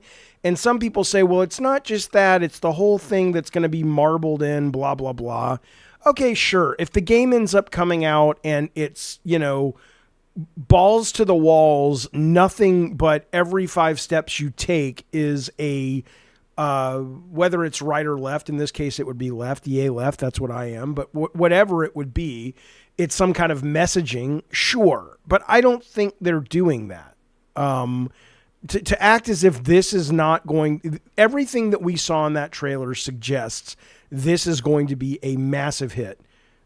Probably as big as Uncharted, in my opinion, because it's action, it's space, it's pulp, it's genre, and it's Naughty Dog. The number of people who walk away from this because of a character who don't got no hair, I just think they're the same people that walked away from Indiana Jones because somebody told them it was woke. They're the same. I mean, think about this. I made a video that kicked off a bunch of drama on this channel, and that's not what I'm trying to rehash here. But when the video was something like, you know, the gist of it is, hey, don't let your fear of possible woke stuff ruin your good time. And I say this as a progressive. I know there are people out there that are hardcore not that, and that's fine for them. But there have been so many good fucking games that these people have shit on that, you know, if you really love gaming, you've missed out on so much this year alone. You've missed out on indie. You've missed out on Star Wars. You're willing to miss out on this? This goofy to me, man. That's goofy to me, man. I don't think this is going to translate to sales. I mean, unless we just see more and more and more, and it becomes aggressively anti-centrist. You know, if they want to be anti-hard, far war right and punch Nazis, great, more power to them. But if it becomes left progressive porn, I'd be all for it. But that would be a big mistake. But short of that, this is going to be a big fucking hit, man. Miss out on what? No, Bukaki, you're wrong. He says they only showed a 2-minute teaser that didn't show much. It showed tons. It showed that Naughty Dog is back with a brand new IP. It clearly is not trying to be some sort of mopey, down in the dumps, pretentious, you know, inspired by the road. The inspirations for this, they've said, are anime. They literally show what I think is going to be a reflection of the gameplay. You've got a woman who has swords and a gun fighting robots on the TV at the very beginning, and that's what we see at the very end, and it goes from an anime version of that to a photoreal version of that. I think that's a big hint. This is what they showed was a lot, which is, and also if you look at the relationship between the two characters, the performances, the main character is not, whatever her name is, she's not some kind of sullen, well, just got a stoic kind of thing like Joel or Ellie. She's out there fucking, flying by the seat of her pants, going on revenge and going on action and adrenaline. I think it sounds like a big fucking commercial hit, man. So no, I not only do I agree with Colin that the fear of the game not doing well is correct, I think he's wrong that it could maybe be soft. I mean, unless he knows stuff I don't about this game, it looks like a fucking slam dunk. It's a big commercial, crowd-pleasing game. I don't get it. I think Pornhub and OnlyFans have rotted these guys' brains, says Jonathan Hollis. I think it's a good point. I think it's a really good point. Okay. I feel like if I criticize the character, Will Smith will come out and slap me. Well, he might. Warrior says the best reasoning I've seen why people are upset about Intergalactic is people are sensitive to agendas in games. Sure. And like I said, I think if this game goes anti-centrist, I think that would be a mistake. I think the game needs to not just straddle the line. I believe that artists should be able to be, take their shots. But I also think when you're making what is looking to be, other than maybe Grand Theft Auto 6, the most expensive video game ever made, possibly, at least for like single shot out of the gate for launch, I think you have to be, you can be left centrist. You can be Bill Clinton. You can't be AOC, right? You can be Barack Obama. You can't be Bernie, although you know what I'm saying. And again, I say this as a hardcore progressive guy. When you're making big budget mainstream entertainment, you've got to kind of, take in that to account. But what these guys are asking for is, they're literally asking for Naughty Dog to spend $400 million on this game right here. This is sort of their dream. And I hate to say it, but it's never coming back. This dream that somehow got seated in their minds when they played Fear Effect or Parasite Eve or whatever, those days at this budget are long gone. So get over it. Or don't, but be prepared to be disappointed a lot. Or be like me and be comfortable playing all up and down the budgetary spectrum. You'll get your needs met every which way. Even needs you didn't know you had, you'll get wink. God, that hurts when I do that. It's a great game. Witch X. Great fucking game. Love it. Okay. Yeah, Last of Us 2 sold over 10 million, but I agree with Colin in that clip, though. It was soft. It was compared to Last of Us 1 and everything. Movie Maniac says, my negative outlook towards big budget tits and ass saddens me. I mean, yeah, I'm sorry. Okay. Let's move forward though. Cause I want to show you, I want to give you this idea, this new show I'm thinking about doing here on the channel. Okay. So give me a minute to reset. Well, you can say it's the fastest selling PS4 game. Like it was the fastest selling PS4 game, Ravnos, to get to that number, but then it stalled out. It did not, you can't cherry pick like people who say, what do you mean Astrobot's a failure? It sold 1 million copies. Yeah. It sold 1 million copies in a month, whereas Silent Hill 2 or Persona sold 3 million in a weekend, or they did 1 million in a weekend. So I'm just saying, you can't just pick the headlines you like and not take the context with those headlines, basically. Okay, so this is going to take me, hey, fuck you, Bukaki. Okay, so this is the way this show is going to work, okay? I have 3 topics per show, okay? And the first topic is going to be, and I'm redoing my screen, so just give me a couple of seconds to adjust everything here.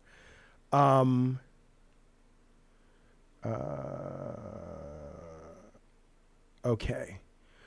So, and I'm going to put up a link if you want to call into the show and discuss your take on these topics. But we're just going to focus. These are not news. So what this lets us do is do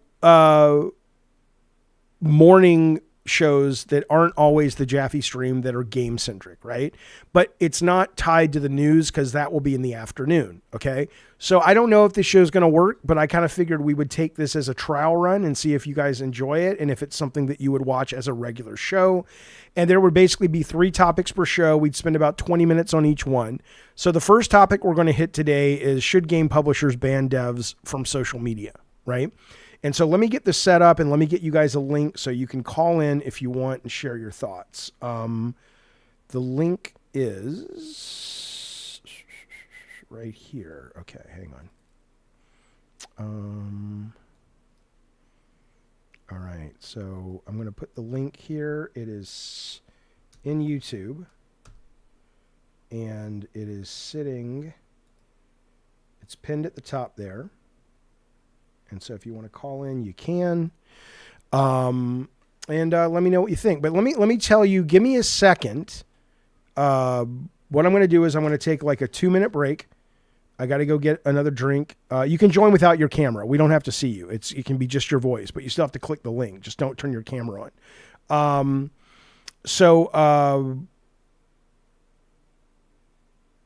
just got to grab something from the kitchen. I go upstairs real quick. I'll be right back. So.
All right, so this is where this is coming from. Should game publishers ban devs from social media, right? And I hope that chat works for you. If it's too small, I can fix it later. Okay, so here's where all this is coming from. You may have seen this today. Where did it go? So the actress who plays the character, okay, I'll bring you in a second, Plazookas. The actress who plays the character tweeted out this today in Intergalactic, right? She tweeted out, again, give me a minute because this is all the layouts new to me and stuff. Here's what she tweeted out earlier today. And she said, basically is her character and Ciri from The Witcher, both of which got a bunch of shit. It's a holiday card that says fragile masculine tea, 100% incel tears, and they're both drinking, and she's doing kind of the fuck you sip she does in the trailer.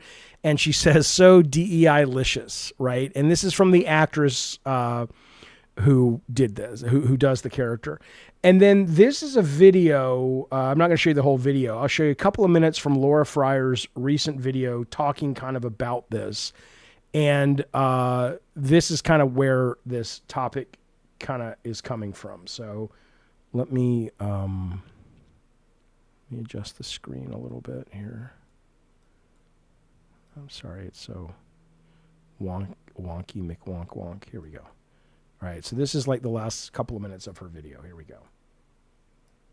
Clear. I'm fine if Elon ends up not buying it. That's his choice. What I may be the one impression that Peter has lied so badly to comments publicly. All right, here we go. Which is what appears to have happened recently at Obsidian. If you haven't heard, the art director of the game Avowed, which is set to ship early next year, decided to post some comments publicly about his game. Apparently there are pronouns in the game, and Elon Musk reacted on X saying that having pronouns in a fantasy video game is utterly unacceptable. To which the art director responded, "I wanted so badly to make him mad with my game, and I cannot believe it actually happened. Just wait until you see the default, you said little shit." I personally find this situation baffling. Does he know Elon personally? Why does he want to make Elon mad with his game? Why would you say this to someone who is easily one of the most controversial people on the planet, and therefore has millions of people reading his posts? This interaction may be the one impression that people will ever have of the game Avowed. To be clear, I'm fine if Elon ends up not buying it. That's his choice. What I'm not fine with is a leader putting his team and game at risk. And this is where social media comes in. At any point, you can read something, get offended, and with one emotional outburst online, you can change your game's momentum. You can ruin years of a team's work. Of course, Avowed is likely going to be review bombed. There are plenty of people that are more than happy to join in the fight. Avowed is now mired in controversy, and when they launch, they will have to overcome this situation. And that's the tragedy, because it sounds like it might be a great game, and it's heartbreaking to think that it may never get a chance. I feel sorry for the team that's working on. Okay, John, I don't understand. What do you mean? Why is this even a discussion point? Because here's my question. Here is the issue, right? Now, this woman. Oh, I'm with you, Charles Darwin, on that, but that's a different topic. But Laura Fryer has a lot of experience in the industry. She's a producer, blah, blah, blah. She reminds me, at least if you watch some of her videos, not in terms of politically or anything, but of Shannon that I worked with, one of the best producers I ever worked with, which is very practical, very much about what do we have to do to cross the finish line, right? So I get what she's saying when she's talking about, why would you do something that would put the whole thing that we're working on at risk, blah, blah, blah. I understand. I think most people get that. And if you're coming at it with less emotion, which is what a producer really tries to do, because they're just, they got to get the thing shipped, right? I understand why she would think that, and I don't think she's fundamentally wrong. But then you do get to the question, at least our first question here, which is, should game publishers ban devs from social media, right? Which is assuming that legally you can you can actually do that. Let's just hypothetically assume it's possible. It can be done.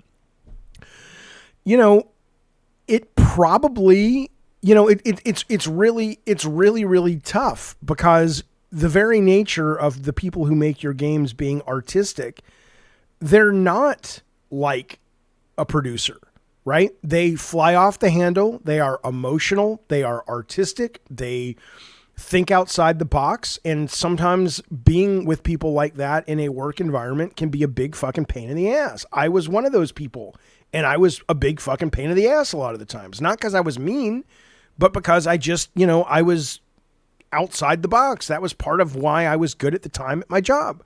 But I needed strong producers like a Shannon or a Nick or a Scott or whoever to come in and say, okay, hey, you are awesome, but let's redirect that over here, right? That's the relationship. And so as much as I agree with fuck Elon Musk, I don't like Elon Musk. I have no problem with pronouns in video games. I love the idea of him going, go fuck yourself, Elon Musk. And I don't want to take that away from him, but unless you're making an indie game and assuming legally you could tell people, hey, if you work for this company and you are going to take a credit in this game and a paycheck to work on this game, you cannot tweet at all. You can have no social media presence as long as you work at PlayStation or Xbox or id or wherever the fuck you work. That's probably the best for business. And I imagine if a company could get away with it, they would just do it. But then you're starting to get into that realm where you would, what I think gamers might say they miss is the connection with the creators. It's like, yeah, but when I was growing up, I didn't have a direct line to Spielberg. I didn't have a direct line to Miyamoto or to Nolan Bushnell when he was at Atari. I had the interviews and that was it. and we were given very sanitized versions of these people. And a lot of us, like me, didn't have the media training to recognize a lot of that was bullshit, but it didn't hurt the product. Ambient Jules says opinions are my own on bios that can only carry you so far. Doug says, how many more people on Twitter and YouTube are talking about AC Shadows because of the Yasuka, the Black Samurai, compared if it were a typical Asian protagonist? Yeah, Doug, you're right, but it's easy to say, unless you have the data to back it up, it's easy to say that all publicity is good publicity, but I don't know if that is anything more than just a saying in most cases, because, Concord had a lot of people talking about it, but it didn't sell. And how much of it didn't sell because of the anger online? I mean, depends on the game, right? I think look, the fact that somebody in this chat earlier was calling Star Wars Outlaws woke and calling Indiana Jones woke, I've played them both almost to completion with Indy and fully to completion with Outlaws. I don't know what the fuck they're talking about, but I certainly know why, and I like Dragon Age a lot too, but I understand why they would say that was woke in the way they use the term. So clearly it made a difference though. The game, Star Wars didn't sell well. Indy seems to be doing well, but there's still a sense online that it's a problem with people not. Yeah, Ben says Indiana Jones woke. I know, that's what I said.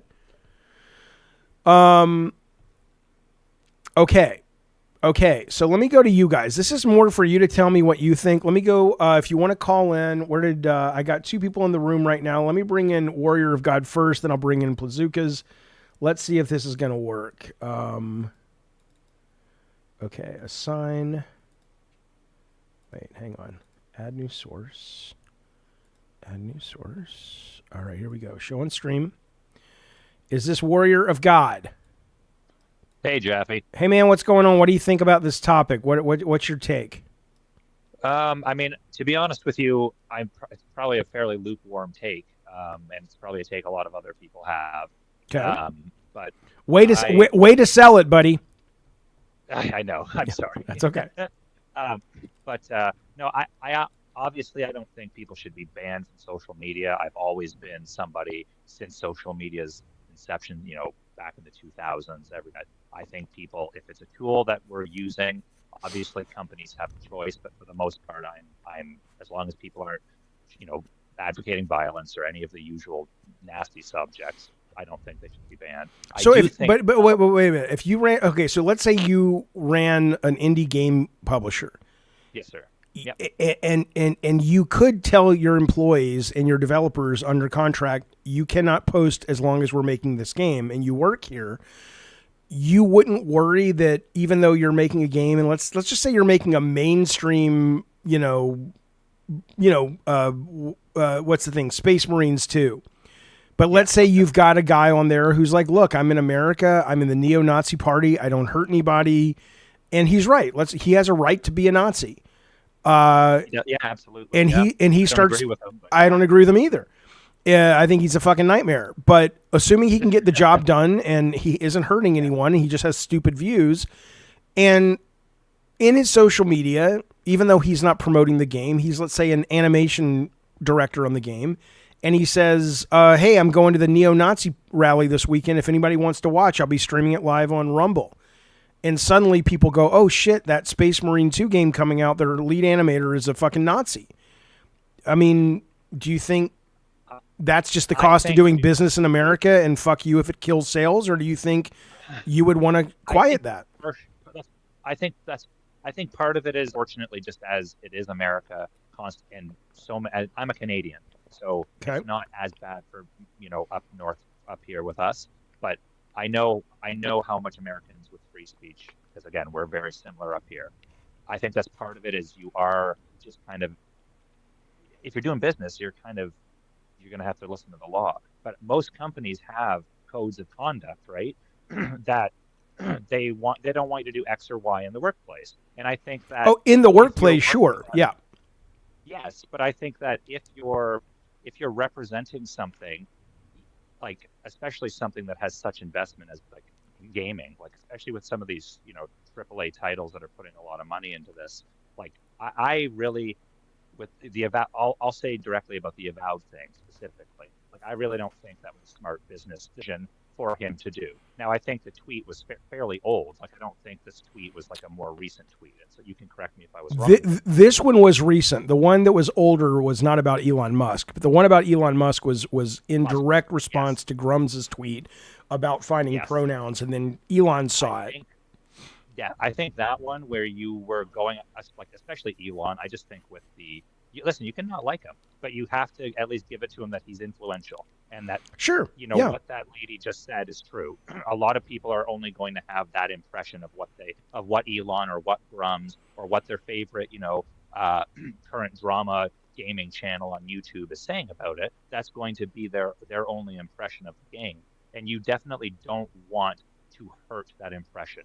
I do think there's a line as a company who's putting a lot of money into this. Okay, but how do you define that legally? It's one thing to say if you go out as a representative of the game and say, I am at E3 or I am at Summer Game Fest and I'm giving interviews and I start talking about how much I hate Elon Musk. But if you have your own private Twitter on Elon's channel, I assume, doesn't matter where it is, and you're just sitting at home on your own equipment and you tweet something that's not good business for the company you work for, people don't see the difference. People aren't like, well, that's the animation director, but that doesn't represent the whole team, blah, blah, blah. Or that doesn't mean that that's the view of the company. That's just his view. Yeah, people don't separate it. No, I know. People have a very hard time separating, and especially, like, again, in this instance, how many people, because, I mean, you know yourself, how many people work on a game? There's sometimes it's hundreds of people who are working in the infrastructure of the game. And one stupid person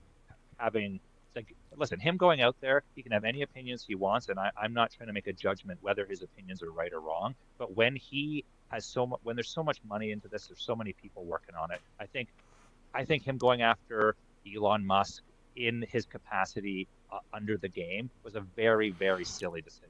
I think it was too, but again, that's not really the issue. Of course, I think people, I think he would look back and say, for example, I did a tweet about Trump, who I can't stand, the day that Drawn to Death came out, and Sony came in and said, look, you don't work for us, but PR is saying, and, it turned out not to be the case, but PR is saying that the game seems to be getting good reviews, and we really don't want this to become the story. We'd rather the game be the story. And I said, yeah, that makes sense, and I took it down. Right. But fundamentally, though, you're reasonable. I know. But let's assume, though, we all agree it probably wasn't the best for Avowed. At that point, though, what are you going to do? How do you stop it from happening? Right. Again? You can't. You. The only way you could stop it is either you say, you know what, society, we're going to have to get smarter and recognize that this is one person. It's not the whole thing. I don't think that's going to happen. Or we're going to have to figure out and say, look, if you work here, even if you aren't representing the company, anything you put out on social media, it could get you fired.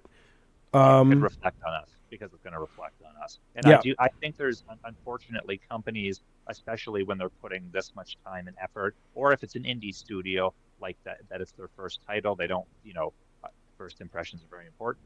You don't want to fuck yourself over. You really don't want to hurt yourself. So I think that the executives need to go to their devs and just say, listen, guys, we're adults. Nobody wants to say, hey, don't do X or Y. Like, we're adults. We all know how to act. Try to keep yourself fairly tame. You're representing a big project we're all working on. When this is over, do what you want. Like, to be fair, though, those people should be able to say to the company, cool, so now we're representing, even though I'm just an animator, cool, pay me more. If I have to sacrifice my freedom of expression, I want 5% more on my top of my salary or whatever. But I'm with you. I mean, I assuming it was legal and I was fucking running a company, I would probably require it, because not because I don't believe in freedom of speech and all that, but because in the digital age, things just move too quickly. You've got this guy in the chat right now saying, well, why don't you just fucking say in my bio that I don't reflect the views of the company? It's like, you think that really matters? That wouldn't matter. That's not going to help. No one's going to care. If people want to come after you because Grums tweeting or something. Grums is like, why didn't you tweet that, Grums? Well, I was going to, and then there was I saw hey, it doesn't represent the company, it's just me, so I'm like, I can't use that. Come on. Give me a break. All right, buddy. Thank you for calling. I appreciate it.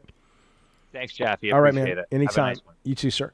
All right. Let me bring in Plazookas. Plazookas, are you there? Oops, can't hear you. Hang on. Can you hear me? No, I can't hear you at all. Let me try Embers Arcade. One moment. Let's try this one. Embers Arcade, are you there? Can you hear me? Yeah, hang on 1 second. Plazooka's, it's probably on my end. Let me talk to Embers, and I'll bring you in, okay? Embers Arcade? Not Embers, Plazooka's, I mean. I'll bring you on. Okay, what's up, Embers? I mean, I'm sure I know, but go. What's going on? Oh, come on, man. Well, okay, what do you want to talk about? What do you think about this? Should game publishers ban devs from social media? No, absolutely not. There's a qualitative issue, and then there's also the legal issue, right? Obviously, if you're in an at-will state, you can be fired for virtually anything. Okay, let's assume legally, though, they can do it. It's a hypothetical. Yeah, I don't know if they could actually get away with it, but if they could get away with it, that's the question. Well, I don't think that they should do that, but I think that obviously any kind of business transaction that you make, with whether it's you're trading your time and your skill for money, somebody's paying you to do something, comes with an unspoken agreement, which is that you are representing the company. If you can be identified as an employee of this company and you're a Nazi in your free time and that's discovered, I mean, that's going to obviously hurt. This is a PR issue. It's not something that you can, I think, legislate. But I think that's why there's so much at-will legislation that allows companies the freedom to make those choices. I mean, I think it's a pretty settled issue. It's like, I don't think that they should be allowed to do that. I don't like, there's something icky about a company being like, no, you're not allowed to have a Twitter account. You're not allowed to post. I don't like that, like, in principle.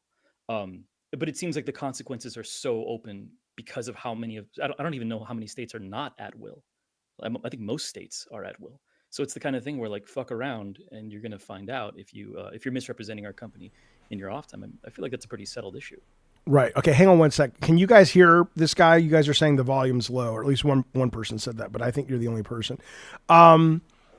Yeah. I mean, look, it's one of the rare cases you and I agree. And I don't think, somebody, John says, I work for a corporate company in Australia and we can be fired if we say anything online the company deems harmful to the business. We sign a social media policy agreement upon employment. So yeah, maybe it's just, maybe it's solved, but I guess maybe Microsoft is going to have to put those policies in place or something because. Can I give you a hot take that I think you might disagree with, though? If you want to. I think that there's something about the moral imperative that a lot of, especially West Coast progressives seem to have, which is that their political opinions are sacrosanct and cannot be questioned, which gives them the false sense of security that they can say extreme things on the internet and not suffer the consequences because they believe inherently that their ideas are more moral, more enlightened than their opposition, which is why I think. Well, they usually are, but that's not going to affect the law. You're right. I mean, I definitely totally disagree on that. But yeah, but you're you. So yeah, and I'm right. But I think that you have that sort of bravado where you think, well, I'm an enlightened liberal. I live in the West Coast. I work for a tech company. Obviously, I'm smarter than, I have a higher. Okay, but what's your point? So let's assume that philosophy exists, and then what? That philosophy is so widespread. That's the reason why we see so much of this attitude so brazen in the open, because they have no fear of repercussions, because they believe that their views are normal and superior morally. Sure. And that's demonstrable. And I think that that's a bigger issue. But that one's not going to get resolved by this topic. That one's going to get resolved either because the companies recognize that they are losing money, if indeed they are, because of these views or the support of some views and not these other views. And then they say, okay, these kinds of things are now, no matter how much I agree with them, are no longer acceptable either. Right? That's the only way that's going to happen, because the people who write the policy of or determine what is bad for our company on social media, they're probably the left like me anyway, right? Well, they're purely pragmatic, I think, especially the people that are making those choices as far as policies go with how businesses operate at a larger level. Okay, but wait, they can't be both pragmatic, making choices, and still doing what you're saying, which is having employees getting away with saying things that are hurting business. If it's purely, I totally agree. But that's not what I meant. I meant that there are employees at a majority, like not at a leadership level, but just employees at these, and I'm sure that there are leaders as well that share these views. But I think that at a certain height in a corporate structure, you're going to make the pragmatic decision over maybe espousing your own personal views, because you have to keep. I mean, the bottom line is the most important thing. That you have a fiduciary obligation to keep your business alive. And so, if it turns out that this year the American public demonstrates resoundingly that it's not willing to tolerate hyper progressive positions from people in entertainment media, then I imagine that even if hyper progressives are leading these companies, they would take the pragmatic decision and say, hey, let's maybe not. Yeah, I think, I mean, if pragmatism rules the roost, and I think it does in most companies or they won't survive for very long, then I think everything is ultimately going to kind of swish its way back a little left of center, like most things usually do in this country, which is, you know, I think that's just sort of how we do it. That's how progress happens. It's slower than most of us on the left would like, but it beats the alternative. But I guess the question is then, because if this policy exists in Australia, I wonder if a policy like this could fly in America. Where do you think Microsoft could go to Obsidian and say, if you work here, no one can post on social media. And if we find out you're doing it anonymously, you cannot do it, or it is cause for firing. You would say you're cool with that, right? There's an employment lawyer out there that would love to have to answer that question. I'm sure it's just, it's hypothetical. It's not about that. I understand that. I'm talking more about fundamentally, pragmatically. I mean, I would say yes, I would do it as much as I hate it, because, you know, you can't let everybody just represent the game. And we're in a minefield where if people find out you represent the art or the product, no matter, even if they don't say they do, if you can connect the dots online, it can fuck up your product. Yeah. So I think you're right. And I think it's icky, the idea of doing that, but I can see it being, I see it being very pragmatic and as a blanket defense mechanism for these companies to avoid any kind of negative PR. And it seems like negative PR is inevitable because we have such a culture of public humiliation as sort of this thing that we revel in. I don't know. It seems like everyone's waiting for the next scandalous story from whoever it is that's providing you your entertainment media. Yeah. So I can see a Microsoft being like, look, let's just put the kibosh on this and just say no more. It's done. If you work here 5 or 6 years, you're off of social media until we get the product out, and then you can say whatever you want after our contracts are through. Yeah. I think I think so. I think ultimately what you'll end up getting though is a much more whitewashed. I don't mean racially whitewashed, but probably that too. But you're going to get much more of a scrubbed of the rough edges sense of PR. And I'm sure PR would love that, but you're not really going to be connecting with the fans in that way. But again, one could ask, what value has really come out of that? Does it really matter that you know what Neil Druckmann had for lunch or what Kojima thought about the latest movie? It's fun to be a fan.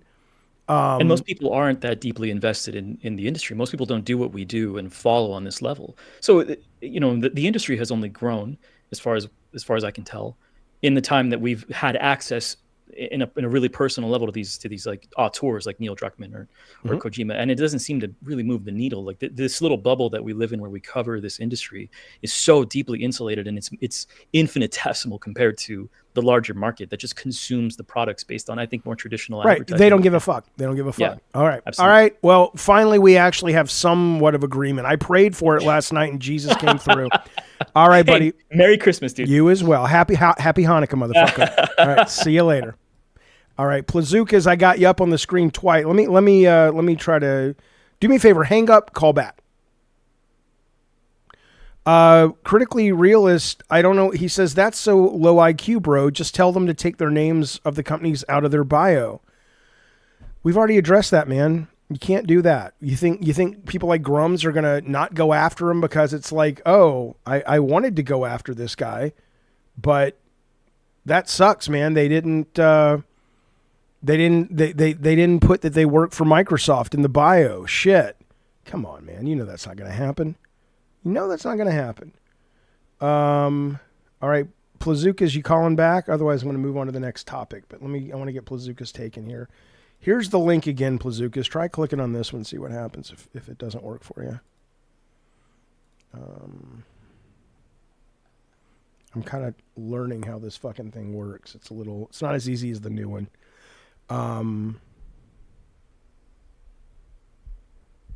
Rob the Mod got a promotion. Oh, good. Yeah, good for him. Companies have an obligation to shareholders. If an employee says trees go to war, personal choices harm the company, they should take action.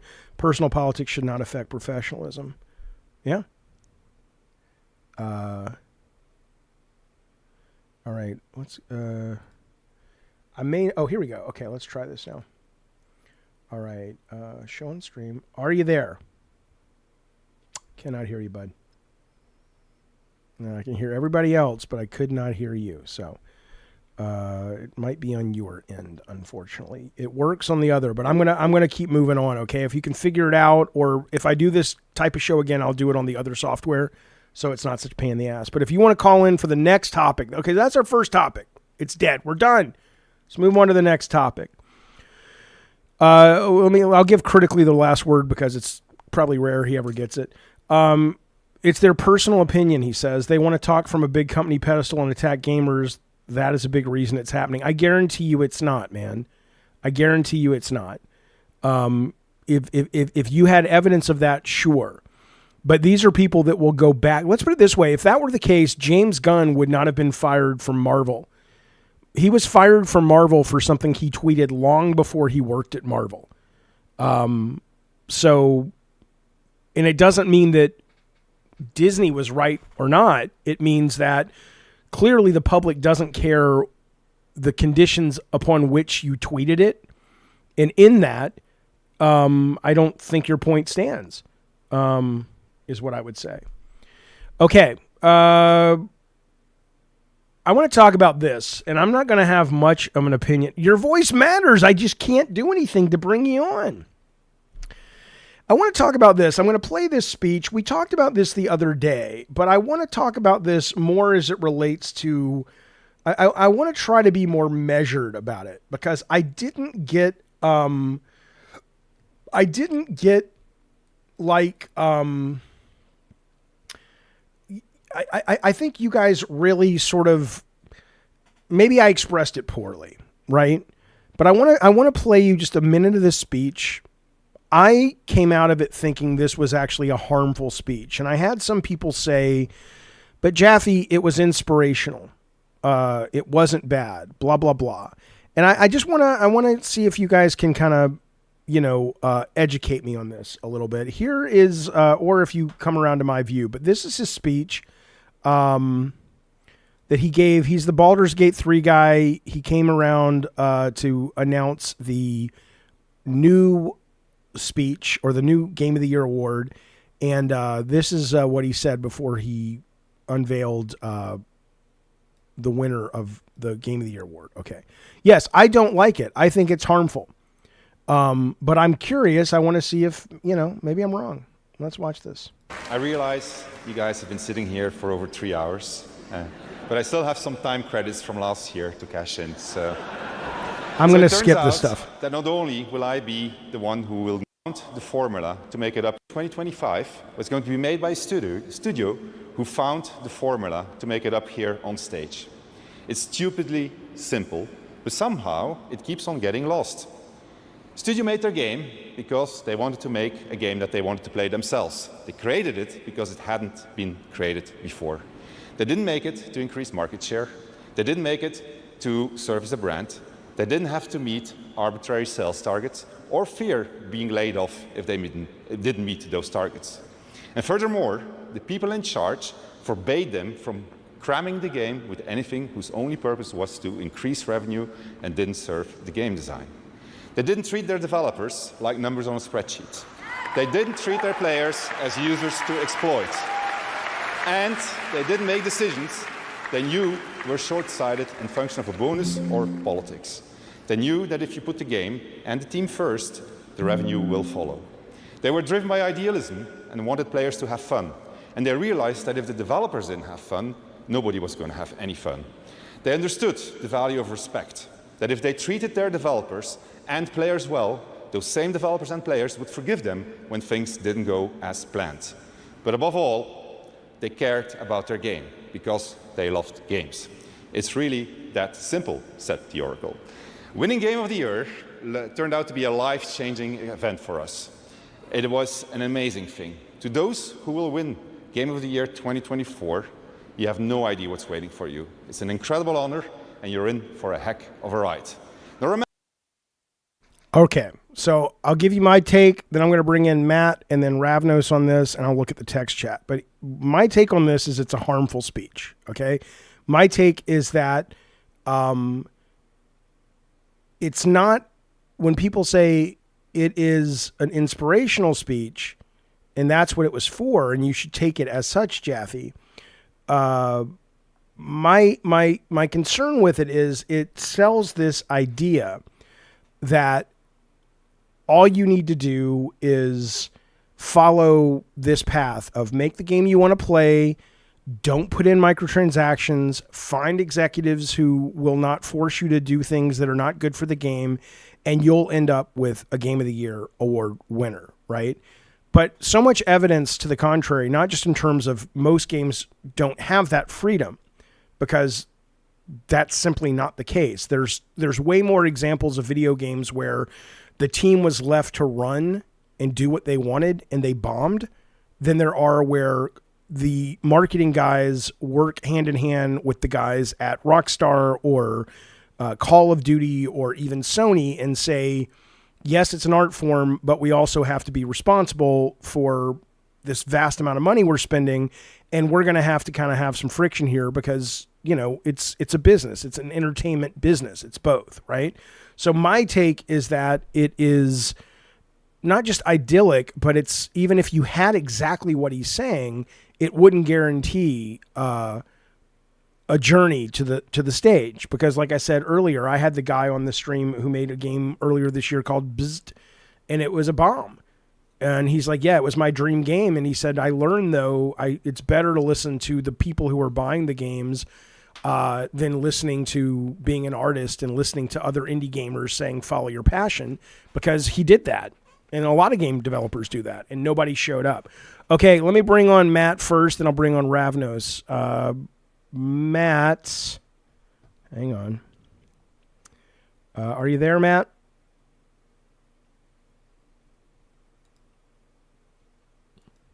Ravnos, are you there? All right. Well, this sucks a bag of dicks. All right. Why is this not working? I see you guys there. Collab cam. Hang on. Oh, wait a minute. All right. Say something, Ravnos.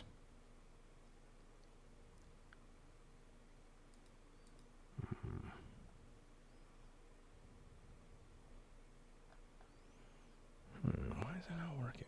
Let's find out together, shall we? I think I know why.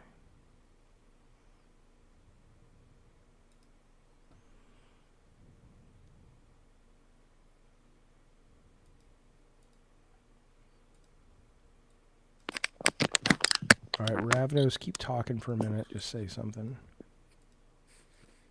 Oh, there we go. All right, Ravnos, say something.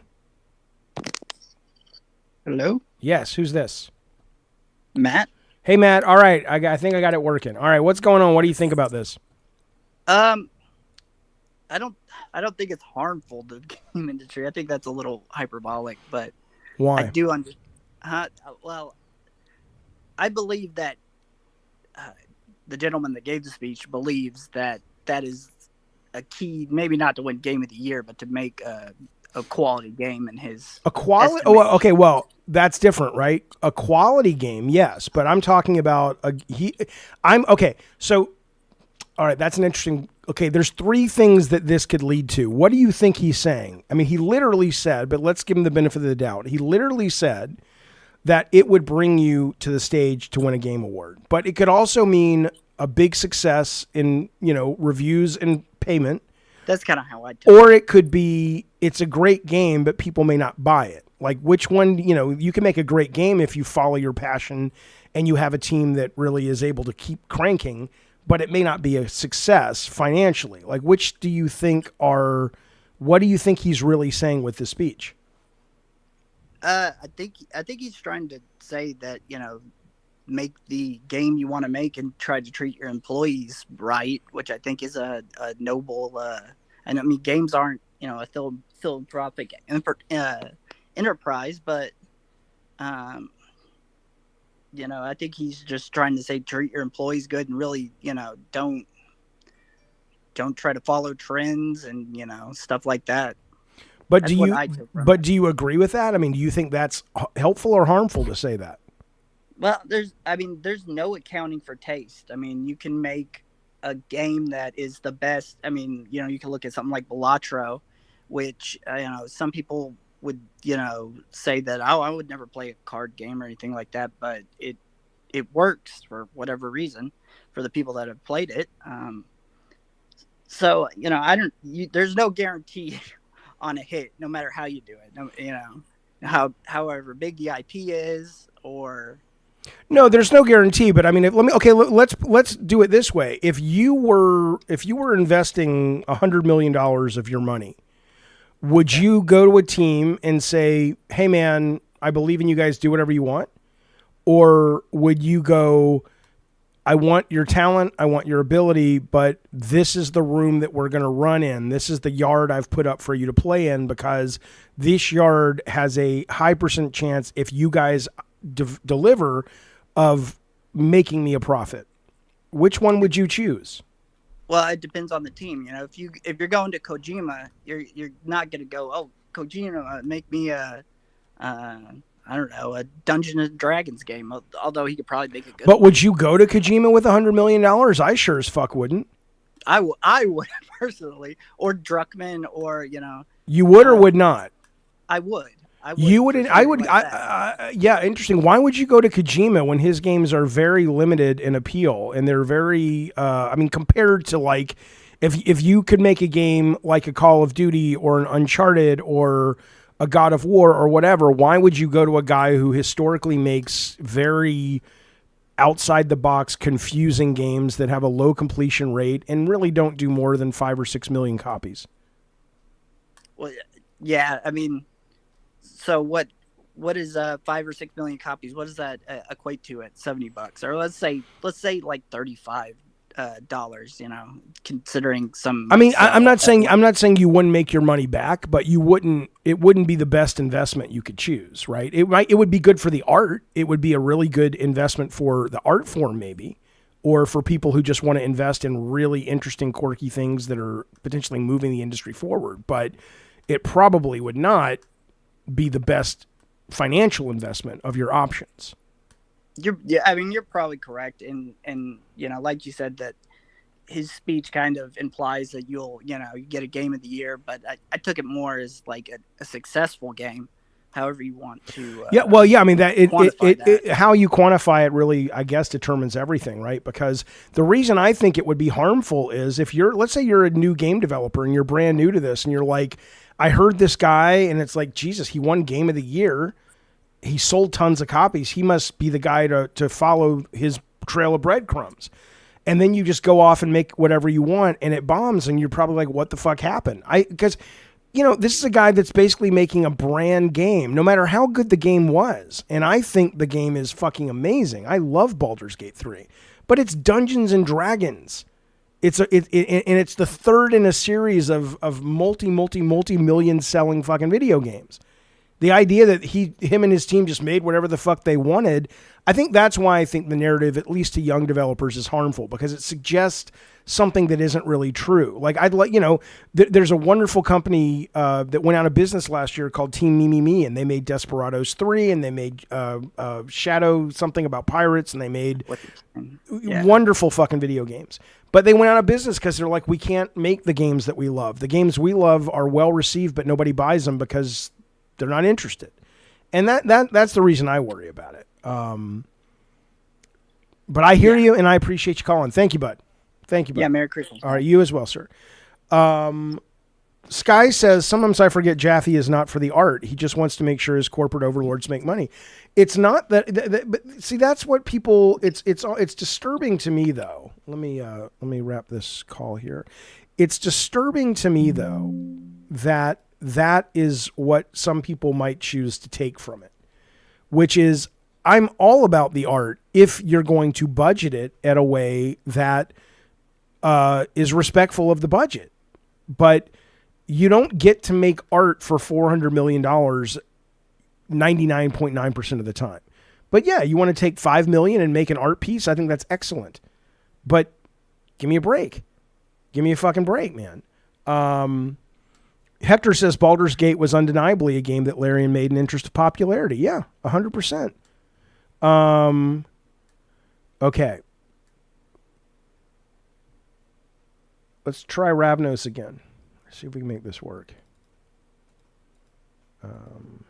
Ravnos, are you there? Hang on. Plazukas, are you there? Ravnos. Or Plazukas. Hello? Yeah, there you go. What's up, buddy? Hi. What do you want to talk about? What's your take on this topic? My take on this topic, just because something is well respected, like critically, it doesn't mean that that's going to be a good game as well, right? I think when you said that at the tail end of that last conversation, and to be honest, I don't know if we can discern what games have been created with actual developers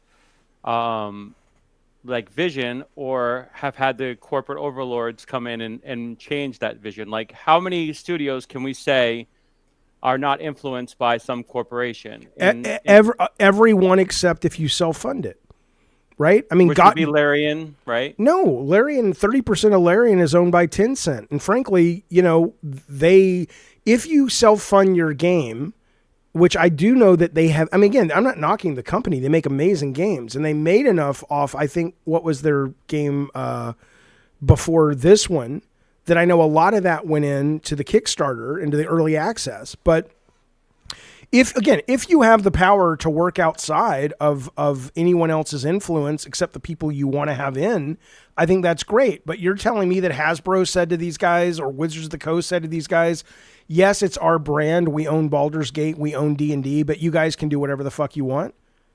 Yeah, I think they saw what they did with their other IPs, and they gave them basically carte blanche to do whatever they wanted. And the creative director has said that, over and over again, every time he's had the platform to do so. Now, obviously, last year's Game Awards, he didn't have the platform. Jeff cut him off.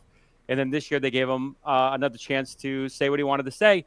And there was controversy about that as well, because Game Awards did not have that video on their site, and somebody else had to re-upload that video because they believe that it's a message that the corporations don't want out there, because it promotes this idea that games should not be created from, and this even goes back to your other topic. It's like, yes, if you're promoted AI and stuff like that, all these people are going to be replaced anyway, right? We know we have corporations that have these child sweat labor laws, and we have slavery and all this stuff that exists with not being paid fair wages. Like, if that's where we want the industry to go, that's fine.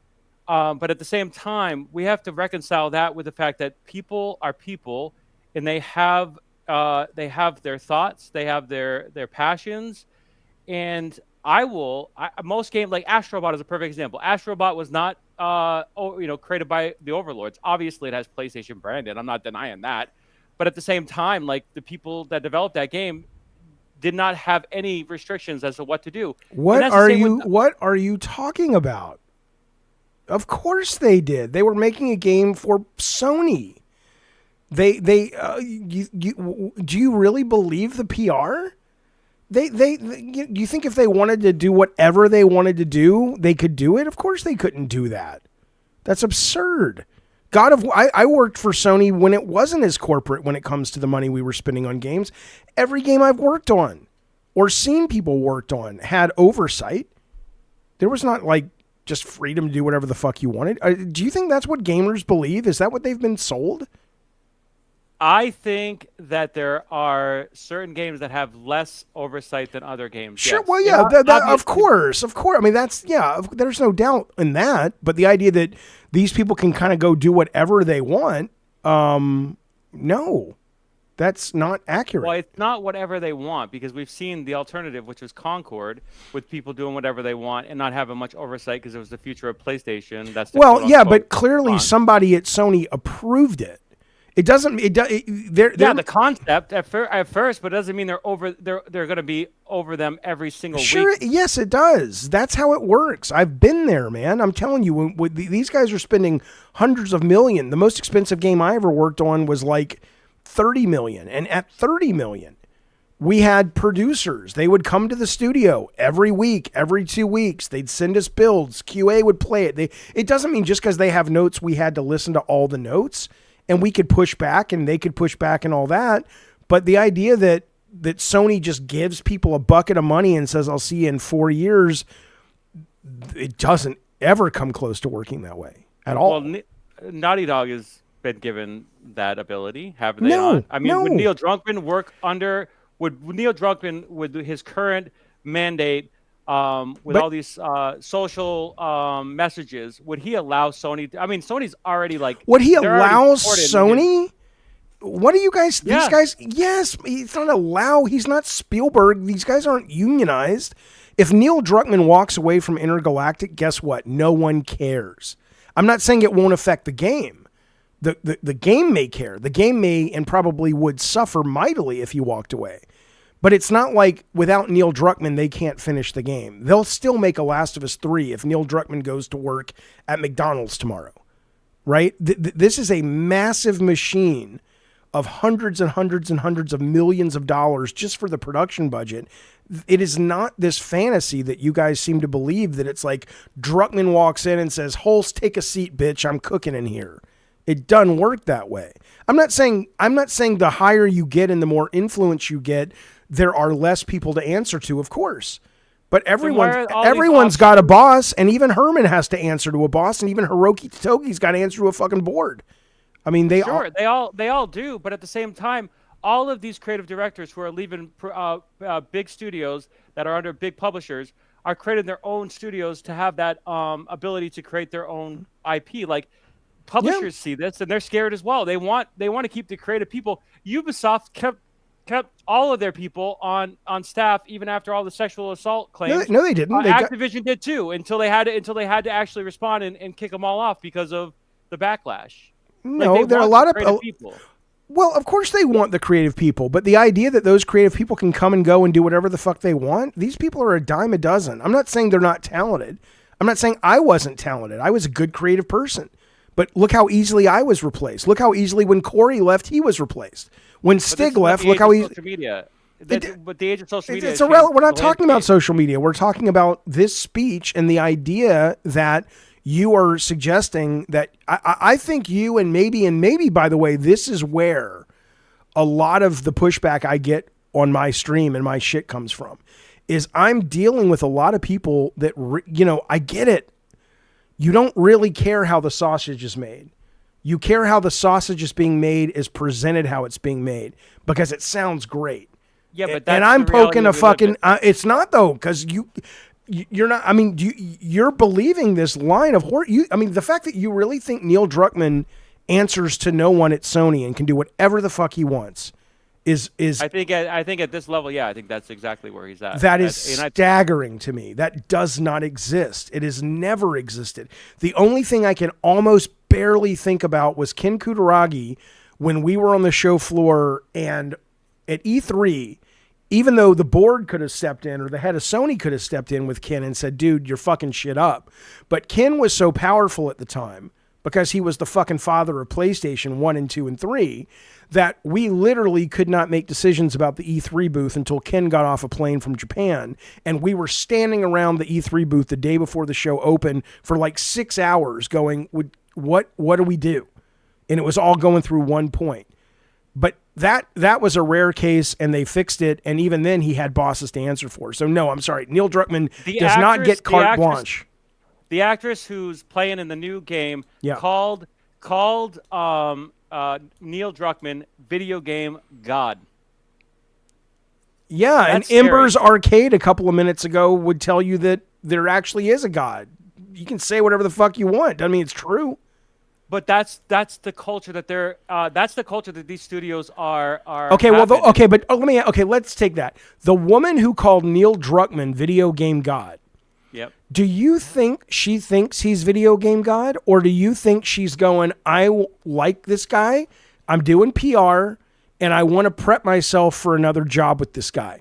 Do you honestly think these actors and these directors and these people, when they do PR, are being honest? They're listen, working. Your whole but that's not entirely true. They believe in Neil's messaging, and that's been criticized. Sure. Right, and they want to promote that. Unless but official, which they may be. It may or may not be. We don't have that data. But the idea, though, that just because she says Neil Druckmann is a video game god, that means he has the power, metaphorically, of a god within the walls of Sony is kind of goofy to me, man.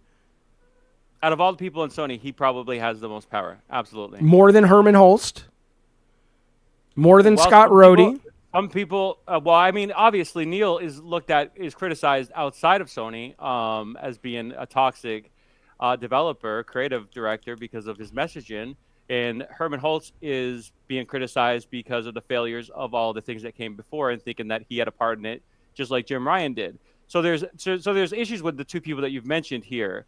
But at the same time, they're so prolific. I mean, Herman is less prolific than Neil at this rate. Neil has transcended. And not to say he can't be kicked out or fired from Sony. Obviously, it can be. And the studio will still exist because the studio has talent outside of his vision. But at the same time, he is still there. He is still as much as he wants to be. Obviously, he's working on TV shows. He's becoming this big Hollywood star now. So maybe he's not even there as much as he wants to be. And maybe Sony. I would listen. All I can tell you, Plazook, is I love you. I couldn't have paid for somebody to call and be this wrong and make this more entertaining. This has got to be a bit that you're doing for a Christmas gift for me. There's no way you believe this horse shit. I will talk to you later. Thank you, sir. All right, there he goes. Ravnos, are you there? I don't know what to tell you, baby. I'm trying to help you. Listen, all right, there we go. But hey, thanks for the Christmas gift. Ravnos, I'd love to bring you in. I don't know what to do. I don't know what's happening. Okay. I had another one. I didn't crush him. I didn't mean to crush him. I was just like, I don't understand how he can think that. That's all I was saying. All right, let me ask you guys. I had a third one. The third one, but maybe I'll save this. The third topic was going to be this. What game do you wish more gamers would have played or known about in 2024? That's a nice one, right? That's a nice, classy topic.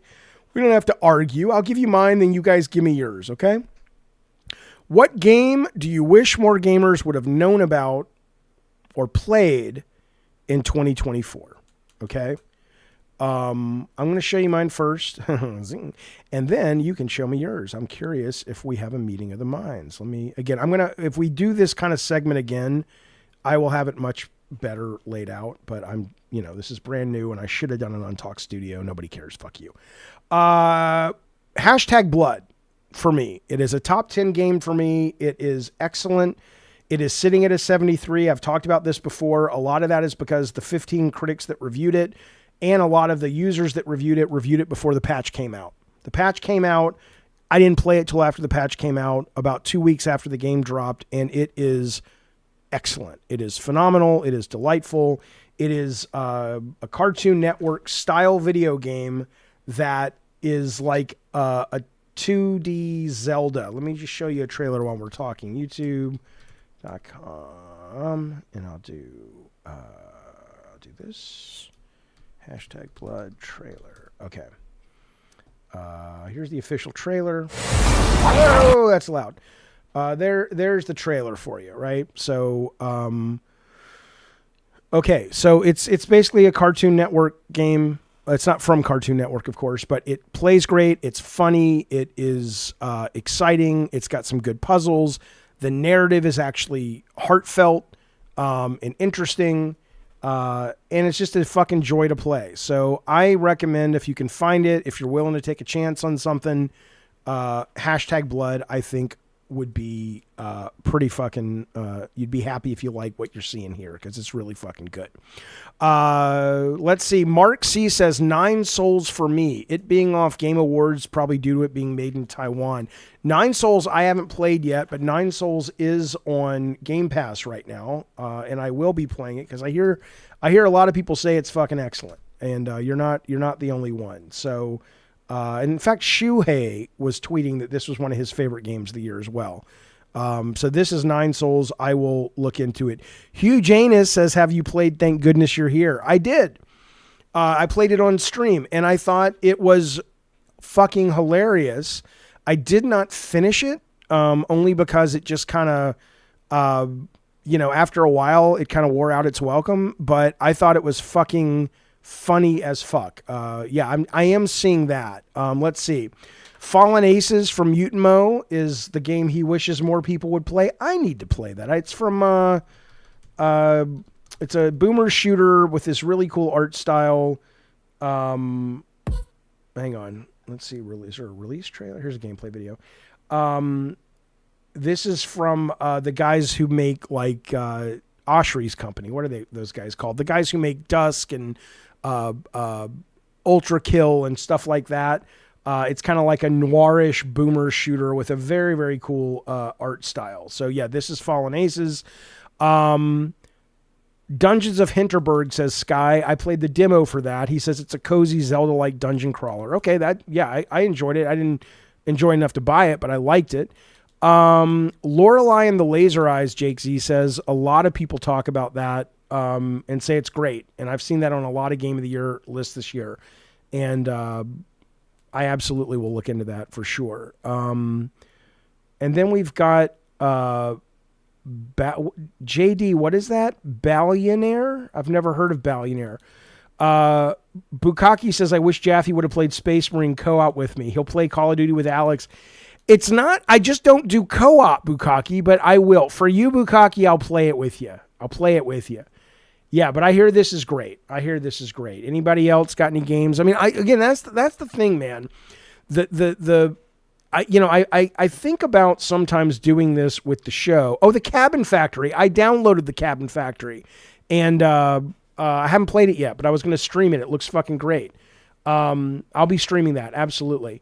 And that's like Cabin Factory's like you work in a cabin factory and you have to sort of look at it and see if there's any weird things going on, if they're haunted and stuff.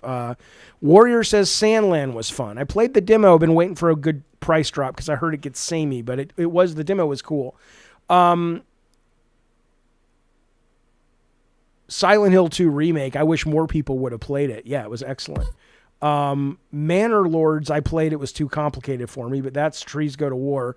And then why don't I play co-op? I don't play co-op because I do play co-op, but not with narrative-based games, because that ends up being it kills the immersion. Ultros, fuck yeah. Ultros was another great game that came and went. I mean, I try sometimes. I really do think about, hey man, it would be cool to do a weekly show really focusing on some of these weirder outside the box games. But so many YouTubers do that, and so many and it doesn't really matter. Like it's like you're just not going to convince enough people because I get, time is short, games are expensive. I get it.